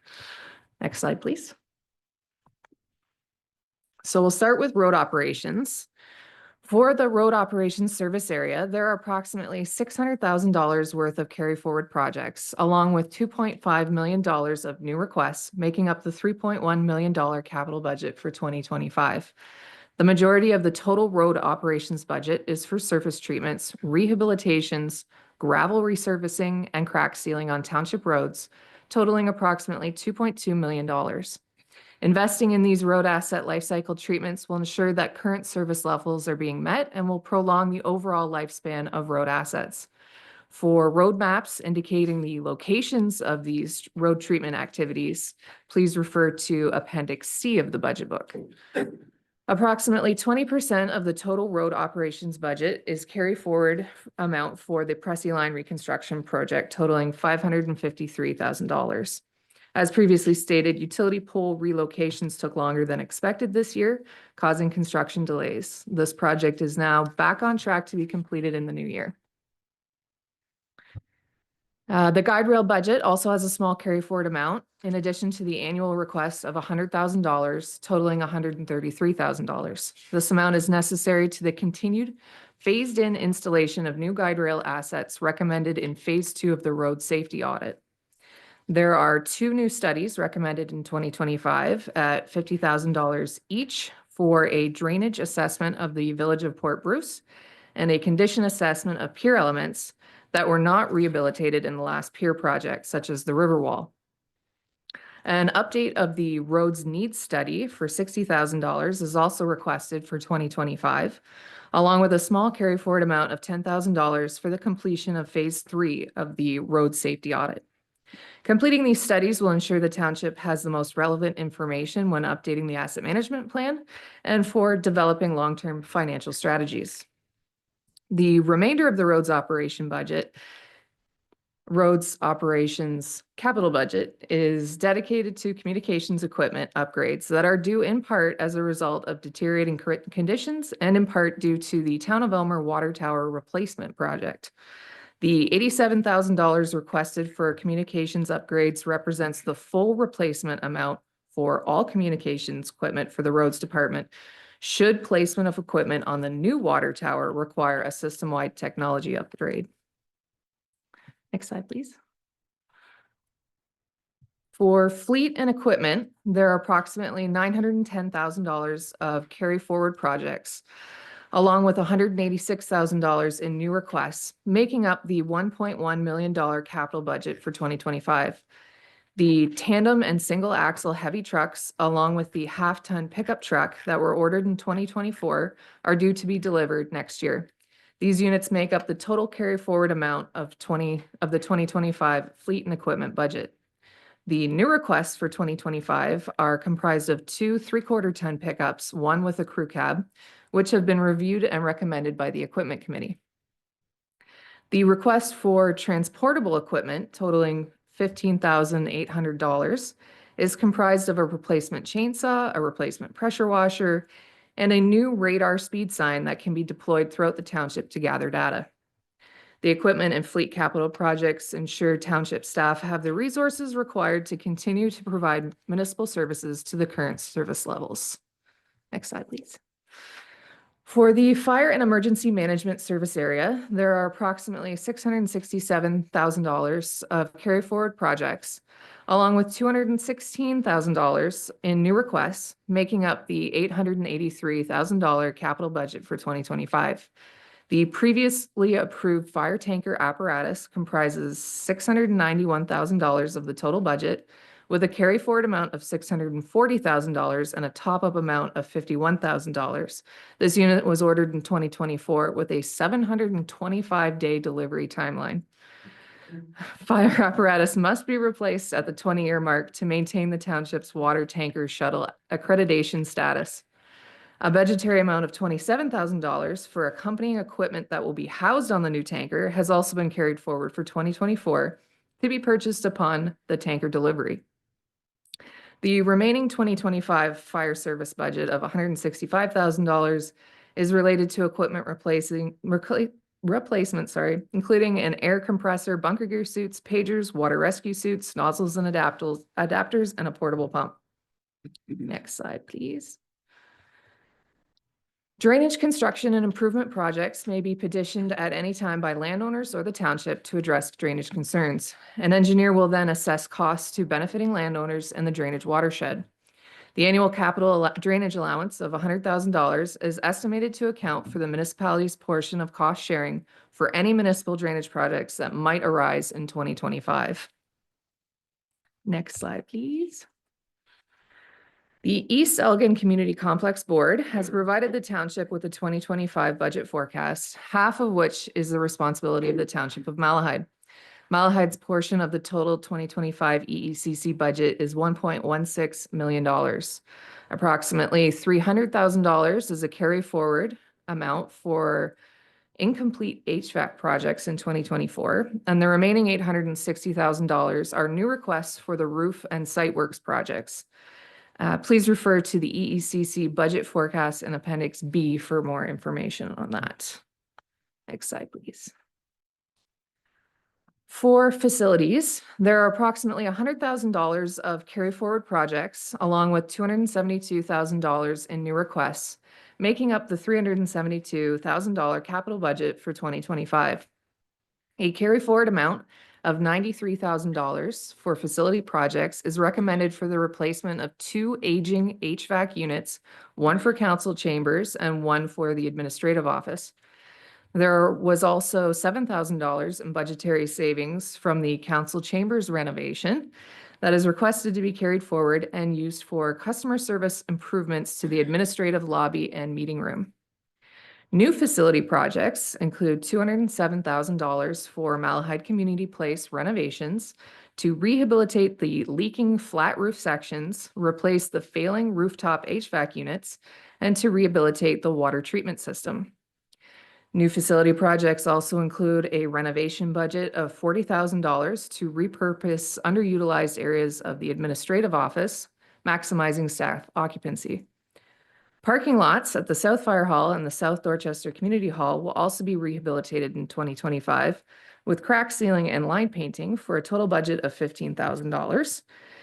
And there is $10,000 budgeted for the South Dorchester Community Hall to be upgraded with a new card lock entry system on the community hall side of the building only to facilitate access for renters. These facility investments are intended to prolong the life of the assets and to optimize their usage. Next slide, please.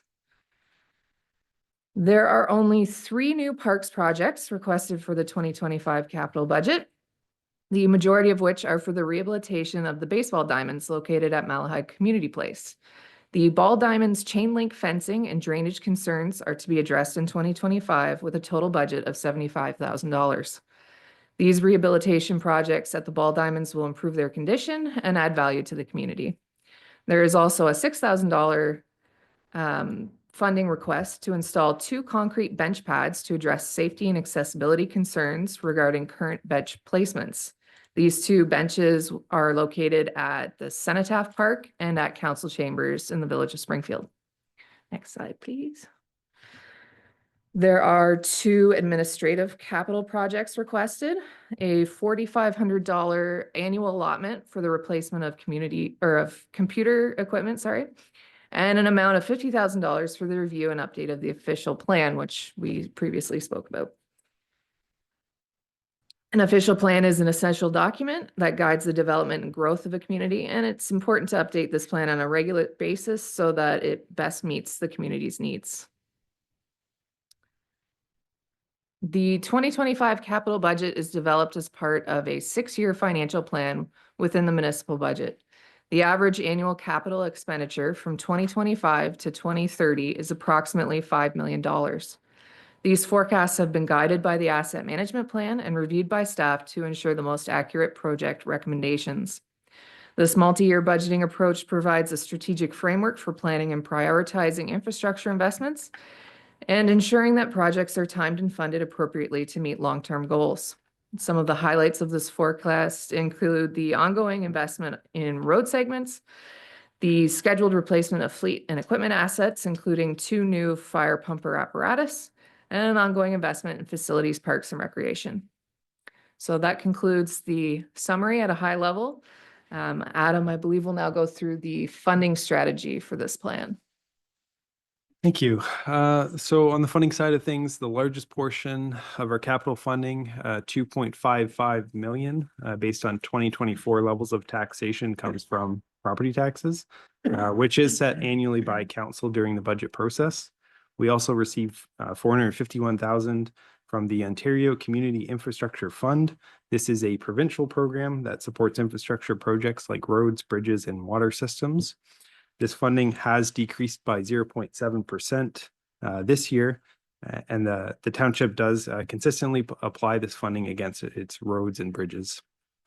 Additionally, we have the Canada Community Building Fund, formerly known as federal gas tax. This provides us $304,000 per year. This federal funding similarly supports a range of infrastructure projects. Our funding allocation for 2025 has increased by 4%. And like OSIF is similarly used to offset road and bridge costs.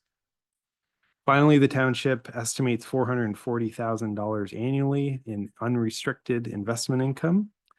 These estimates are, however, somewhat conservative due to the inherent unreliability of market performance.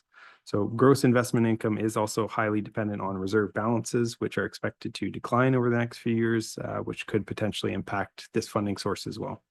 So combined, the annual capital funding is therefore estimated to be 3.7 million over the forecast period. Next slide, please. So when comparing our 5 million in annual capital expenditures, as Talia mentioned, to the 3.7 million in annual capital funding that I just went over, we do see a clear funding gap of $1.3 million per year. This shortfall highlights the challenges we face in meeting our capital spending requirements with the current funding levels. So this gap was communicated to council last year, and several options were presented in the budget book for your consideration. These included the following. Option 1, we could deplete reserves over the forecast period, which would ultimately limit capital budgets thereafter to 3.3 million once reserves are exhausted.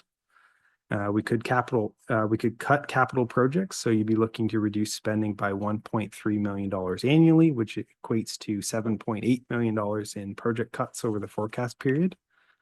We could utilize the township's debt capacity, allowing us to recover the costs of capital plus interest from future ratepayers. Or we could increase annual capital funding, bringing funding levels in line with spending requirements. Or you can implement a combination of these strategies. So so staff are ultimately recommending we continue to invest in the township's infrastructure to avoid falling behind, which could and does lead to significantly higher infrastructure costs in the future. This was largely the subject of our 2024 asset management plan that we presented over the summer. Additionally, while the merits of debt have been discussed, the township's debt capacity we consider to be better reserved for substantial new infrastructure or growth-related projects rather than addressing existing infrastructure funding gaps. Next slide. So in 2024, we had identified and communicated a $1.1 million funding gap for the period of 2024 to 2029. Through the 2024 budget process, council committed to continuing investment in the township's infrastructure. And in doing so, council approved in principle annual 2.3 levy increases dedicated towards capital funding, starting with an increase of $189,000 in 2024. So additionally, the plan did include the diversion of extinguishing debt to support the capital funding, with streetlight debt being redirected for 2025, as well as debt from Malahide Community Place and South Dorchester Community Hall for 2026. But now looking ahead to the 2025 to 2030 forecast, it includes both new projects that were not previously identified, as well as revised estimates for previously forecast projects. So these changes are based on updated tender pricing received by neighboring municipalities, which reflects rising costs of infrastructure. Conversely, we've been on a trajectory of increased investment income, particularly during this term of council. I anticipate another strong performance for 2024, which I will report to council on in the new year. But to account for this trend, we did adjust our investment income assumptions to help offset some of the cost increases associated with our capital forecast. So the changes to our capital forecast and estimated investment income are they're both detailed in the report as well as the budget document itself, but ultimately they have resulted in an annual funding gap of $1.3 million as previously mentioned.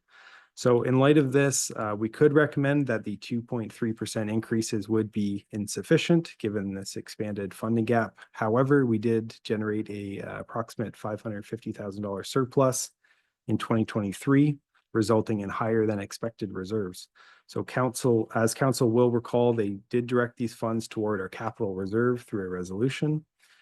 As a result, staff are recommending simply extending the 2.3% increases into 2023, thereby extending the financial plan's phase-in period by 1 year. Extending the timeframe of this plan would provide a balanced approach to addressing the funding gap without placing any additional immediate strain on ratepayers.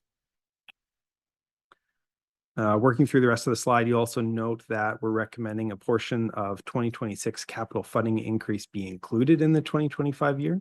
So staff I alluded to this previously, but we do believe that 2026 will be a particularly difficult budget year potentially, with OPP costs rising and the expectation of low or no assessment growth due to the farm tax class, as I mentioned.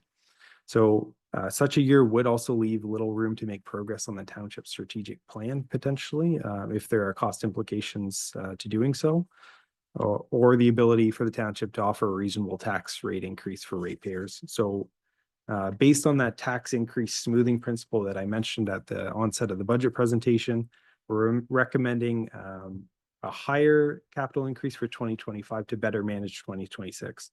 So the overall ask for 2025 capital is therefore $374,500, with the idea being if we come into the 2026 budget year, perhaps we don't need the full 2.3 capital levy increase that's proposed in the financial plan.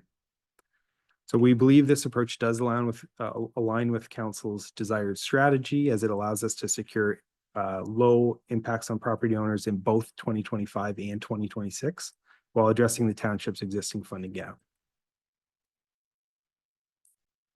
Next slide. This graph shows a comparison of our annual capital expenses to our annual capital funding if we continue to follow our current long-term financial plan. As you can see, we are still relying on reserves to finance our program in 2026 and in particular 2027, which reflects the funding gap during those years. However, starting in 2028, we do begin to level things out presuming we do those 2.3% increases to achieve alignment between expenses and funding. So this gradual progression does ensure that we can maintain our capital program while transitioning to a more sustainable funding model over time. And next slide. And finally, similar to the last slide, this graph shows our capital reserve balances over time if this plan is followed. The current funding level represented by the black line reflects our reserves if we approve the capital budget forecasts or project expenditures as stated without any funding increases. In contrast, the green line, the recommended funding level, shows a projection of our reserve balances if we implement a financial plan with annual 2.3% levy increases. This graph does look very similar to one we shared at last budget's discussions. It does reinforce the message that we are still in the middle of a multi-year plan, and without addressing our funding levels, we can easily deplete reserves, which would significantly impact our ability to support our future infrastructure needs. And with that, are there any questions? Councillor Cerna. Thank you. Amongst all the good news that you've got, one thing keeps going through my mind that we haven't touched on is, what do you think is going to happen come January 20th? Has that come into play in your mind at all? So you're alluding to what's happening south of the border, I believe. Yes. It's really hard for me, like I'm a municipal administrator. I don't necessarily work on that macroeconomic level. There is the potential for escalated CPI, but something like that is not forecasted in the budget. Like if I were to assume that CPI is going to run rampant next year, we can increase our taxes quite a lot for 2025 on a presumption, but I think it would be a little hasty to do so. Ultimately, we do have a contingency reserve for the township. If there are cost overruns, that's why we have that reserve. We'll deal with it without hiking up taxes for residents in 2025 based on a theory at this point. Well, a 25% tariff is going to be devastating. Plus, the fall economic statement north of the border with a $61.9 billion deficit doesn't sound real good either. He just lost 2 ministers. So it sounds like there's going to be a lot of fun next spring. So the economic outlook north and south of the border doesn't look good. So I think we should be prepared for the worst case scenario, not things looking real rosy. So I don't want to be doom and gloom. I think it's coming on its own. So I think we should be very cautious on what we're going to do here. That's just my take on it. So I think we should keep that in mind. I think we are well established with the reserves, as I mentioned. We've got a little bit of wiggle room there, obviously, but I mean, at this point, it's either wait and see what happens or do like a knee-jerk reaction, increase our taxes a lot to potentially prepare for it. Like those are the 2 options we have. And right now, I think it's best for us to just wait. If council's really concerned about the tariffs, it could hold off on its approval of the budget until after the January 20th deadline and see what happens. I'm just saying.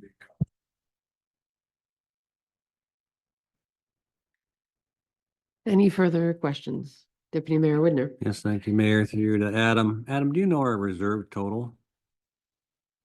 It is in the budget book at the last page in the budget book, I believe.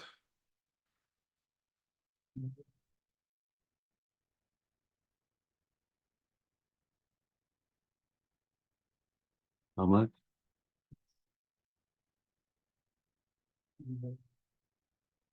I'm hearing 14 million. I will say those are reserve forecasts, so we haven't closed out the 2024 year, but those are estimates. I think they're pretty good estimates. It is a bit high this year. We do have a significant portion of capital projects carrying forward from 2024. So obviously, if we budgeted to do it in 2024, we weren't expecting to have a reserve balance like this. But the good news is, presumably, that will be done in 2025, and those reserves will be used to finance those projects.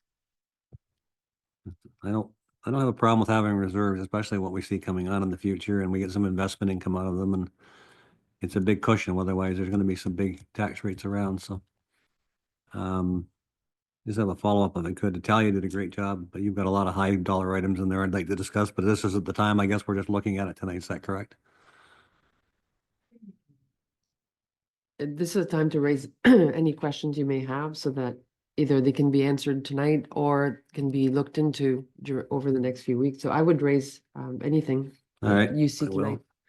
I don't know who's can answer this, the elf sitting beside you, or you can answer this. The roads need study. Is that the one that makes us always get the guide rails and do all this silliness? I think it is, but it costs us a lot of money and I thought we were gonna maybe put a pause on it at one time. And I don't think we are we? I'm not sure. So the roads need study is more of the biannual assessment of the actual physical condition of all of the roads, not the road safety audit. That's the one that results in things like recommendations for guide rails and chevrons and line painting and all those things. So the roads need study is basically we're going to be going out and doing that physical assessment to get to better project when a road is going to need to be rehabilitated. So right now, the last one was done in 2021. Yeah. And, you know, we're looking at 3 years on. Typically, you'd like to do it every 2-3 years. We've kind of pushed it a little bit. We thought last year of maybe doing it this year, but with other workload changes, we're proposing for next year to get a whole assessment done of these roads so that we can better project, you know, when are we going to need to do surface treatments out in the rural areas? When are we going to need, what is the actual condition of the asphalt throughout our urban areas? So that we can do whatever preservation techniques are going to be most suitable for each of those roads, with the idea of prolonging the overall life before we end up needing to reconstruct. To follow up, and I know Ryan got some accreditation. Does none of that go towards this? Because I mean, the best guy to judge what our roads need is the guy that's driving over them every day. That's just my simple farmer opinion, but to me, it would work. Yeah, so Ryan did the road safety auditor course. So one of the things that we have paused operationally is any further work on road safety audits, because we do have an in-house accredited individual who can go out and look at these things on more of a case-by-case basis as opposed to a wholesale basis for the last portion of the municipality that needs to be done. So that is one way we've tried to kind of curb some of those type of costs. You are absolutely correct. Taking the input from our staff who are driving the roads every day definitely does factor into those conditions. The biggest issue is timeline for a guy like Ryan to be able to go through all the roads and examine them on the point to see what is actually what is the failure point of each road, and then reporting all that back in, translating that into a PCI, which can then be dumped into our asset management plan and the modeling and the projections. So we've historically had a lot of success with the contractor who was doing it in the past. However, he is no longer going to be providing these services. It is a very niche market where there's not a lot of individuals out there performing that type of work in the same manner.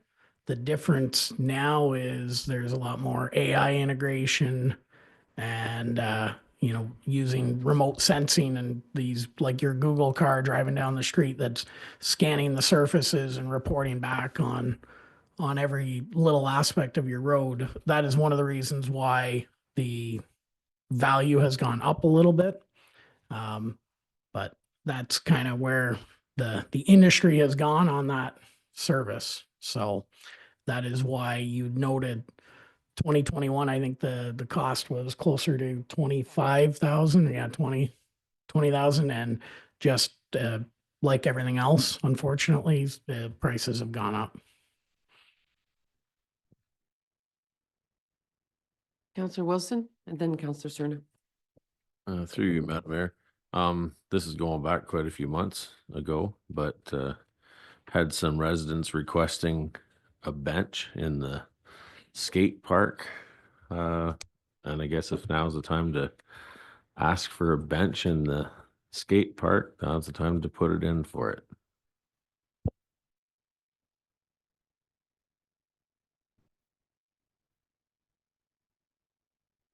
So I guess that is noted. Yeah, that's noted, and that's something we can roughly do up an estimate for and see how that fits into the existing work plan, or whether it, I mean, it's up to council to look at how we could add or shuffle some other pricing around in order to accommodate that.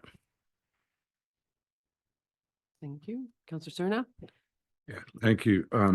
I had the same point that Deputy Mayor Widner had about these studies. Sometimes you can study something to death and you probably gotta hire somebody to study the study. I know on Carter Road, there's those 3 hills on the road. And I used to live on Carter Road. My grandfather bought a farm there in 1938. And to anybody's knowledge there, nobody has gone off the road on any of those hills. And now if you do a road safety audit and they identify that somebody has to put guardrails up there, that'll be the first time in 85 years that you got to put a guardrail up that nobody's ever gone off the road. But you got to still spend $300,000 per hill for guardrails.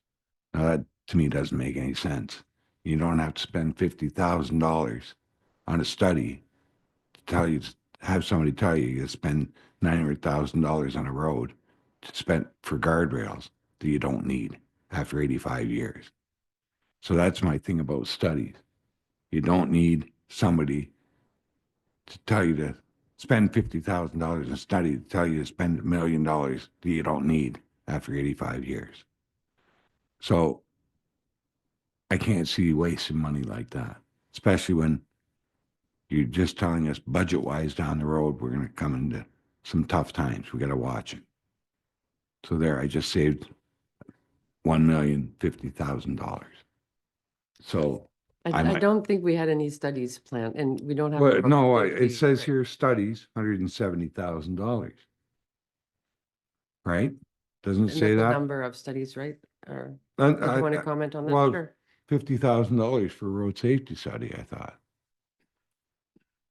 Sorry, that's 50,000 for the roads need study, which is the physical assessment. How much of is the road roads. safety audit? 0. Oh, that was sorry.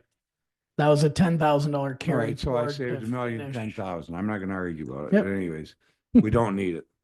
And there was another thing here. I'll come back to it when I think about it. Thank you. Counselor Leach. Thank you, Madam Mayor. Looking on page 77 of our agenda, I was looking at the 2024 budget for the miscellaneous and the forecast for 2024 and then the budget for 2025. Why is the forecast almost 15,000, but the budgeted amount is 2,000? What's happening with that line? That line is traditionally for proceeds of sale of equipment, so it can be quite up and down and difficult to budget for. I can't speak to specifically what's in that 14,000. Like I could look it up for you and get back to you, but yeah, it's some sort of equipment sale proceeds during the year. Thank you. Deputy Mayor. Yes, thank you, Mayor. I'm looking at Malahide Community Place water treatment for $65,000. Is it in that bad a shape? That's a lot of money, and I know it, to me, it's not that old. It may be, 12 or 13, 15 years old, but still, for the usage the building gets. What's the metrics of the payback on this? Thank you. Yeah, so that was a rough estimate that we got from one contractor who came out to look at the site. Essentially, when that facility was built, there is almost dual redundancy built into the entire system. It is used as an emergency evacuation center. And because of the sensitive nature of the use being all the members of the community and events that go on there, they've kind of built it to this standard. And so, I mean, you look at carbon filtration there, there's dual tankage. We have tankage to remove tannins. We have pumps, we have UV, we have everything there to try and make sure that it's as good as possible. We are assuming with this project that the entire system needs to be completely removed and replaced. Until you really get into taking it offline and looking at it, it's going to be hard to determine that whether we'll need that full value. But that's essentially where that budget number has come, is on the worst case scenario of replacement of the entire system, because it has really not been touched since the facility was constructed. Follow up to. I want to go up to the drainage for the ball diamonds. That seems like a lot of money. And is it really necessary? Because is it unplayable the way it is? The drainage assessment, I guess it's called an assessment, but we've also been looking at taking this in-house in order to do it ourselves. I mean, between Bob and Ryan and myself, we've been wandering around the site, examining things. The issue that you have is there's some low areas that consistently flood across, specifically diamond number 2. And what it does is washes out all the clay from basically first base all the way across the third baseline, drains down into left field, where it creates a giant puddle out there and takes all the clay with it. Sometimes it goes out and washes over the walking path and makes its way down to the river. So essentially what we're looking for there is to do a topographic survey, perhaps some regrading, maybe install a new catch basin, and intercept the water out in right field as much as possible as we can, take it over to the municipal drain and try and prevent that. What the issue really becomes is A, the loss of clay, and B, the additional groundwork and time and staff labor to put it all back. It really does impact the playability of Diamond 2. The rest of the diamonds are not too bad, although the small diamond out back, it has some issues there. So the idea was, before we really start looking at all the other improvements that can be done on the outside there in the parking areas, in the bleacher areas, all that stuff, is to first, let's fix whatever drainage issues we've got there and ponding, and get it all to a proper outlet. Okay, thank you. That's just a placeholder number then, because that's quite a bit of money, because you can tile 25 acres of farmland for that kind of.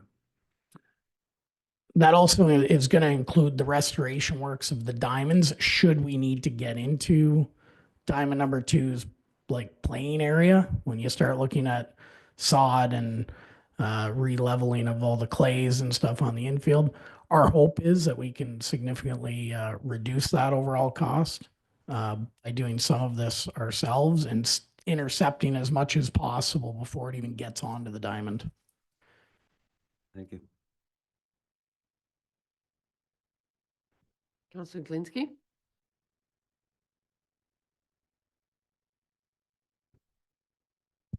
I've always had a problem.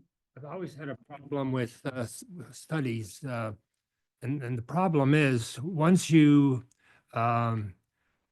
order a study of a road or something, as far as safety is concerned, it comes back that you need guardrails where you haven't had any problem in 80 years or whatever. And thinking of Vienna Line, the road study said we need guardrails, so we had to spend big bucks for guardrails. Nobody has ever gone through that and into the ravine or whatever. that I'm aware of. So I have a real problem with studies, and my only suggestion would be that we should be very careful in what we commission somebody to do a study on some of the roads, because like Rick pointed out, there hasn't been anybody gone off Carter Road in whatever number of years, 84 years. And now all of a sudden, they're going to come back and say that you need guardrails, and we have no choice but to put the guardrails in if that's what the study shows, because if you don't, then you're all of a sudden liable, whereas now you're not. So I think we should be very careful where we commission studies, because they sometimes tell us what we don't want to know. Fair enough. Thank you for that. Councillor Leach. Thank you, Madam Mayor. Looking at page 118 of our agenda for cemeteries, it looks as though there hasn't been anybody utilizing the plots that are available. Does anyone know there are plots available?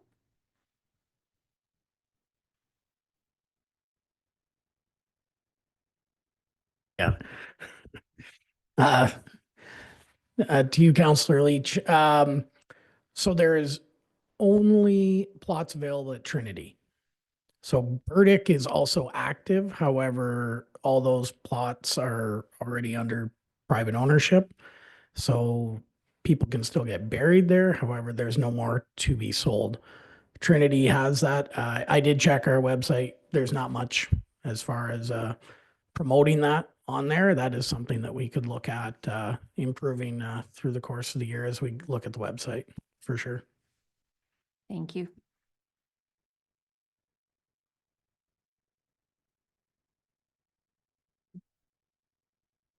Other questions? I was curious on the gravel. I think that you have budgeted 400,000, and I was skipping to the map to see how many kilometers is that. Do you know offhand?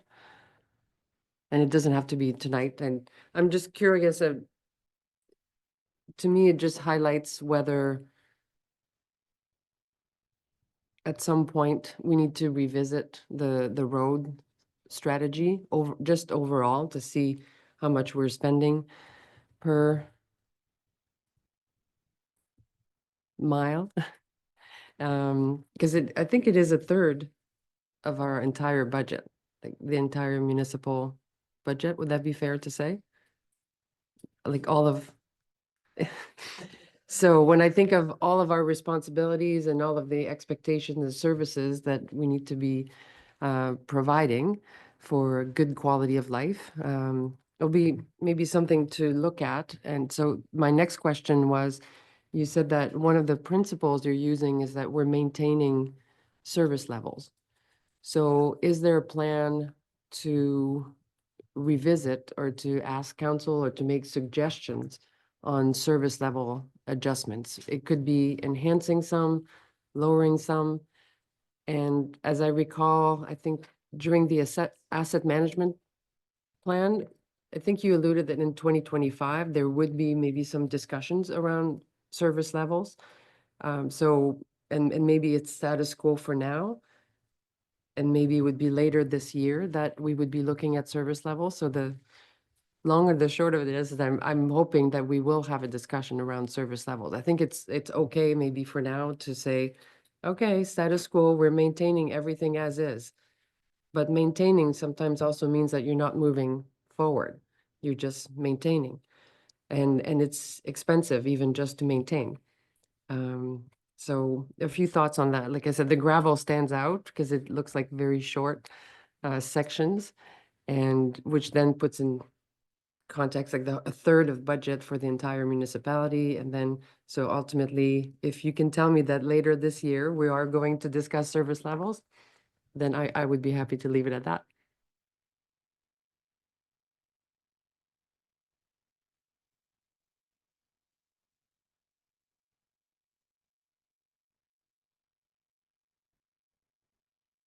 Ms. Borland?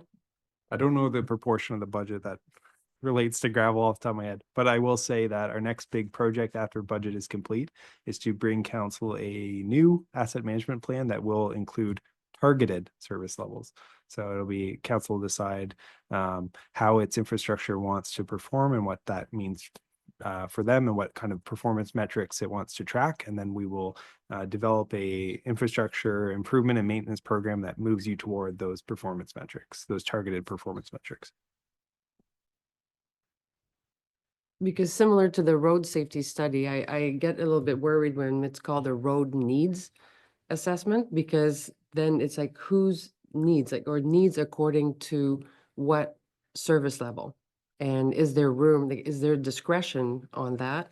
And, or will we get a report that says, well, the consultant says you have to, this is what this road needs and this is what this road needs. So I want to, echo my colleagues on that, like, so a conditions assessment, I can understand. And I think I would support that, and then combined with our own strategy of like us deciding what the targets should be, following provincial standards, of course, but any thoughts on that? Yeah, so there's two different studies in the budget as they relate to roads. The road safety audit, which identifies like the deficiencies in the road that could affect transportation safety, and then the roads needs study that we're calling, but it's really just a comprehensive roads condition assessment for the township's roads. So I see those terms being used interchangeably. It's just refreshing our condition data so that we can make more data-driven decisions about which roads to do first, and comparing it against our life cycle activities and just feeding into the asset management plan. Councillor Cerna? It's pretty easy to determine the difference. A road needs study is if you're going down the road and it's got 2-foot deep potholes all along it, it needs to get fixed. A road safety audit is if there's a little knoll and all of a sudden they change the speed limit from 80 to 60, then to 40, and then all of a sudden you got to go back to 80 and then it changes to 40 and then to 60. That's ridiculous. Okay, that's the difference between the two. And that's why you don't need a road safety audit, but you need a road fix-it audit. Okay, and that's the difference.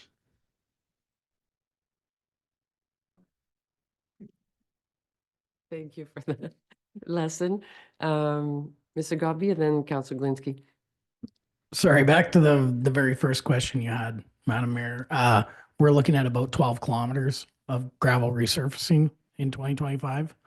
And that is of 12 kilometers of our approximately 56 kilometers of gravel roads.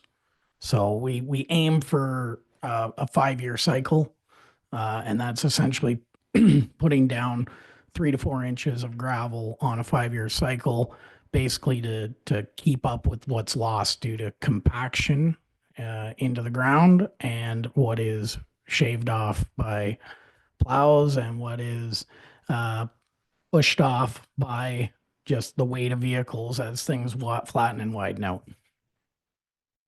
And that was a great description, Rick. Councillor Glinski. Madam Mayor, several years ago, when we started talking about gravel roads and possibly converting them to tar and chip, somebody looked at them and came up with the number of roads that were close to being in good enough condition to be tar and chipped. And I was just wondering, whatever happened to that thought, because if a road is close to being ready for tar and chip, that saves money as far as gravel is concerned, because gravel is not cheap anymore. It seems to be getting worse all the time. So if somebody could just take a ballpark look at it, I don't expect anybody to have that number up their sleeve right now, but just think about roads that are close, and maybe we should be tar and chipping them rather than pouring gravel into a pit. Thank you. Councillor Lewis and then Deputy Mayor. Thank you, Madam Mayor. So can I ask a question as far as maintenance goes? It is never going to get cheaper. Am I correct? I would put on my crystal ball and say you are correct, that it is likely never going to get cheaper to maintain these things. So it's a real simple equation. You're either going to have to cut our rate of service that we're providing or come up with an income. Because you're telling me, or not you, but it's status quo that we know it's going to go up in expense to keep it what we're got it at right now, just to keep it there, let alone grow it. But how do you fund that? Where's the income coming from to keep the service that we're keeping? And we got pretty good roads. But I'm starting to wonder if maybe our roads are a little too shiny compared to what we're getting for the buck. So I really would like to hear this new look at what, our whole projective is as for council and what our municipality needs, because if we can't grow residentially, we're sort of tied up industrially. It's an equation that has to be answered, and to put it off isn't going to answer anything. That's just going to make it worse for our constituents, I think, in the big picture. So somewhere there's going to have to be a little bit of a hack, or it's just going to keep costing more to live in Malahide, and I don't think anybody wants that for our constituents. So it's something that I think we're going to have to take pretty serious and look at and say, hey, we've got pretty nice stuff, but maybe it might be too nice for what we got. So just a thought.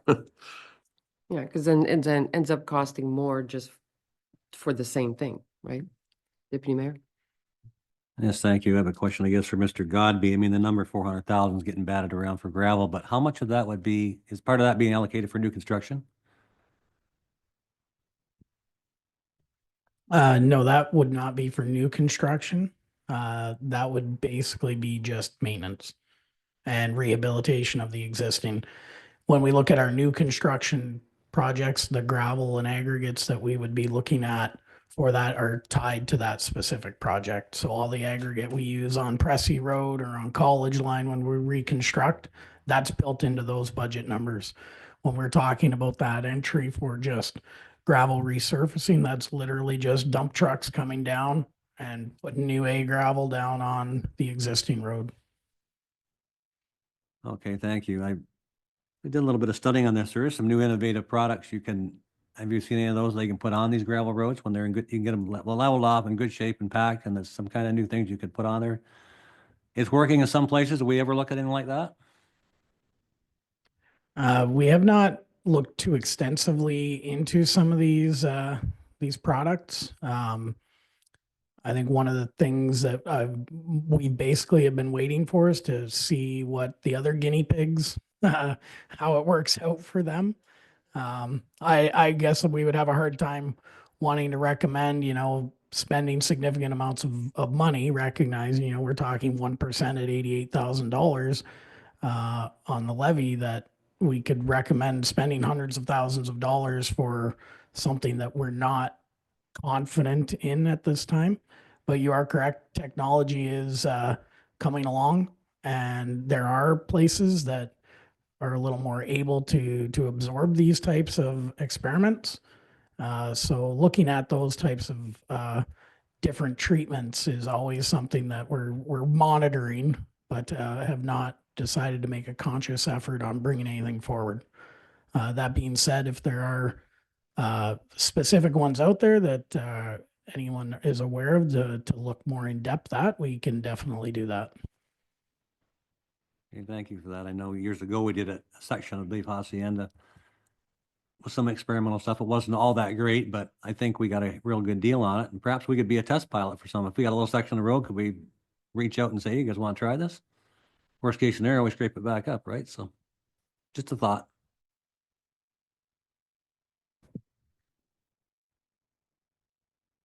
The other question, and not to answer this evening, but maybe to ponder over the holidays, but it would be, is there something that you're not suggesting because perhaps, in applying the principles and you're trying to be fair to what can, like maybe aiming for 4% because that seems reasonable, that seems, acceptable and accessible for our residents.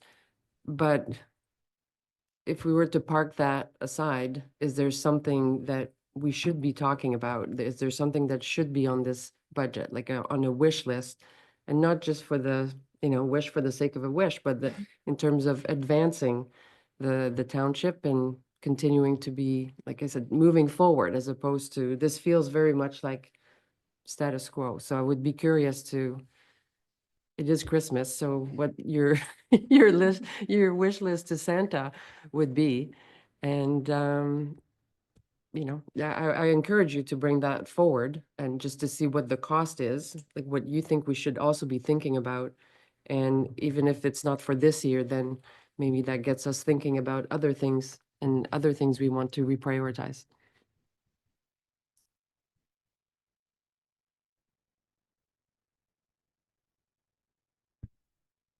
Any further comments?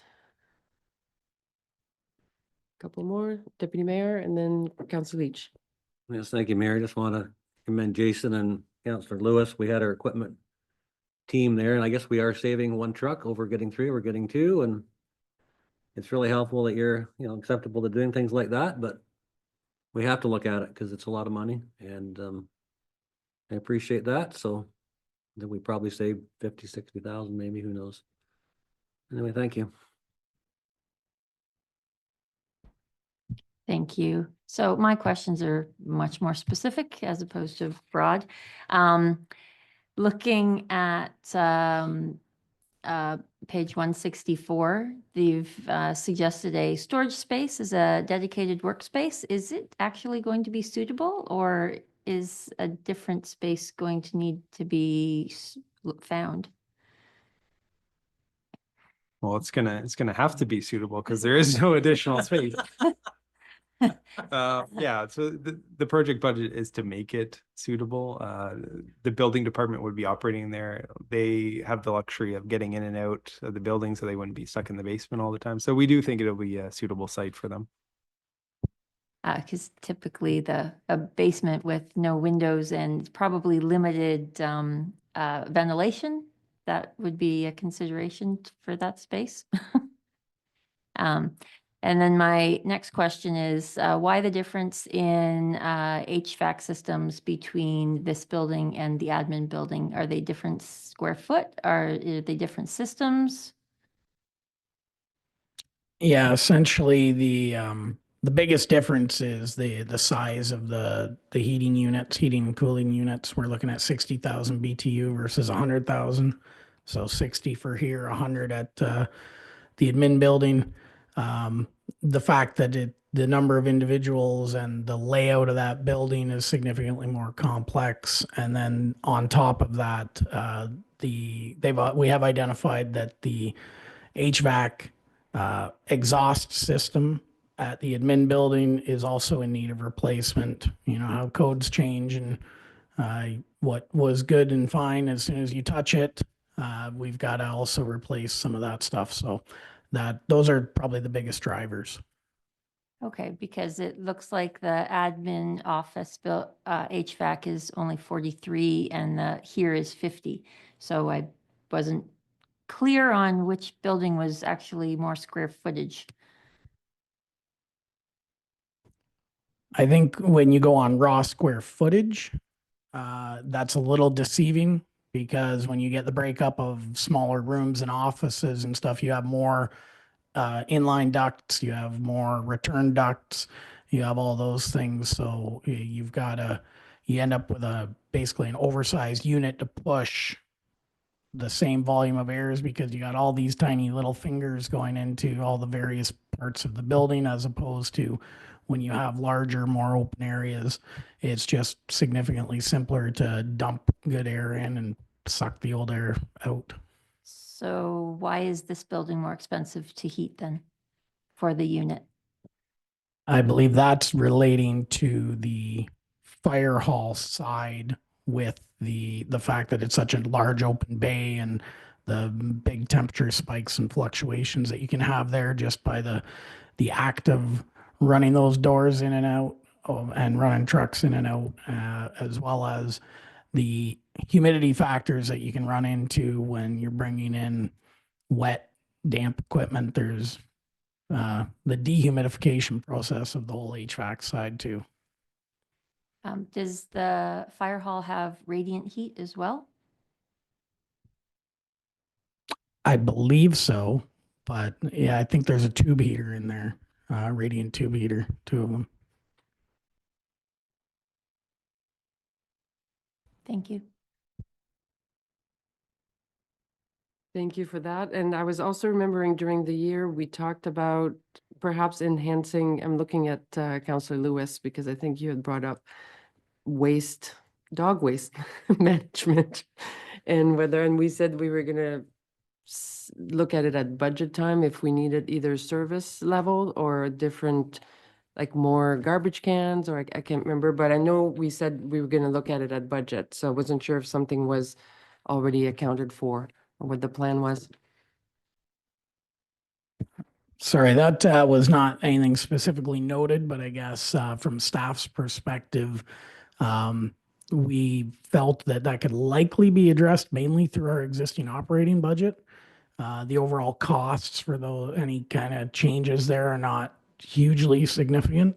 One of the other issues we do run up against is the fact that there seems to be a desire of many individuals to just not use the existing garbage cans, so we can try and put out more cans and look at, I don't know what other alternatives there are to getting people to just put their little doggy poop bag in the can instead of throwing it on the ground beside it.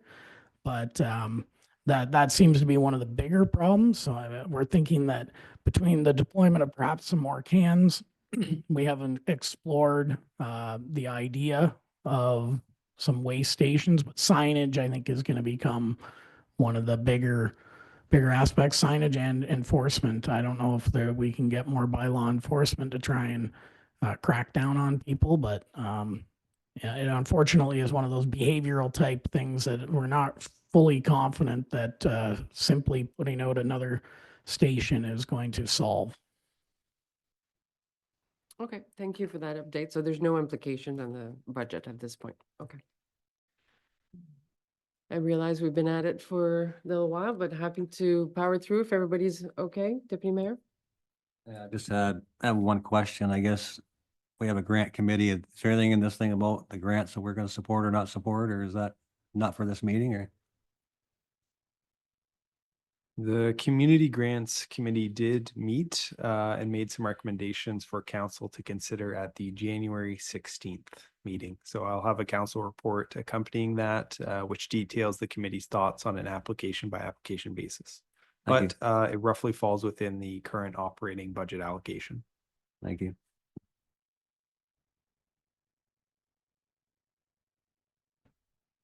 Is that it for questions then on the budget? So we do have a couple items, but we could take 5 minutes just to stretch so we can go. We just have to wrap up correspondence. There's no closed session, and so, but yeah, let's take 5. Okay, welcome back.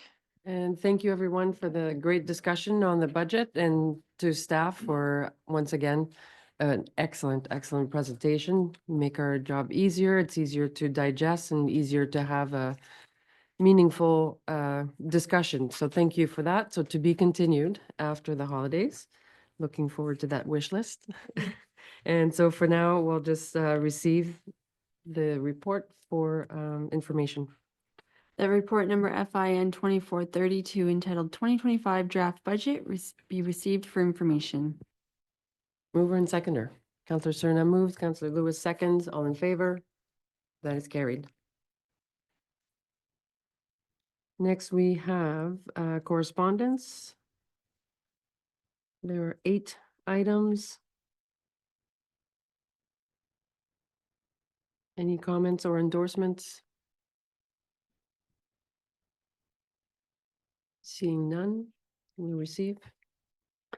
That the following correspondence items be received and filed. Mover and seconder, please.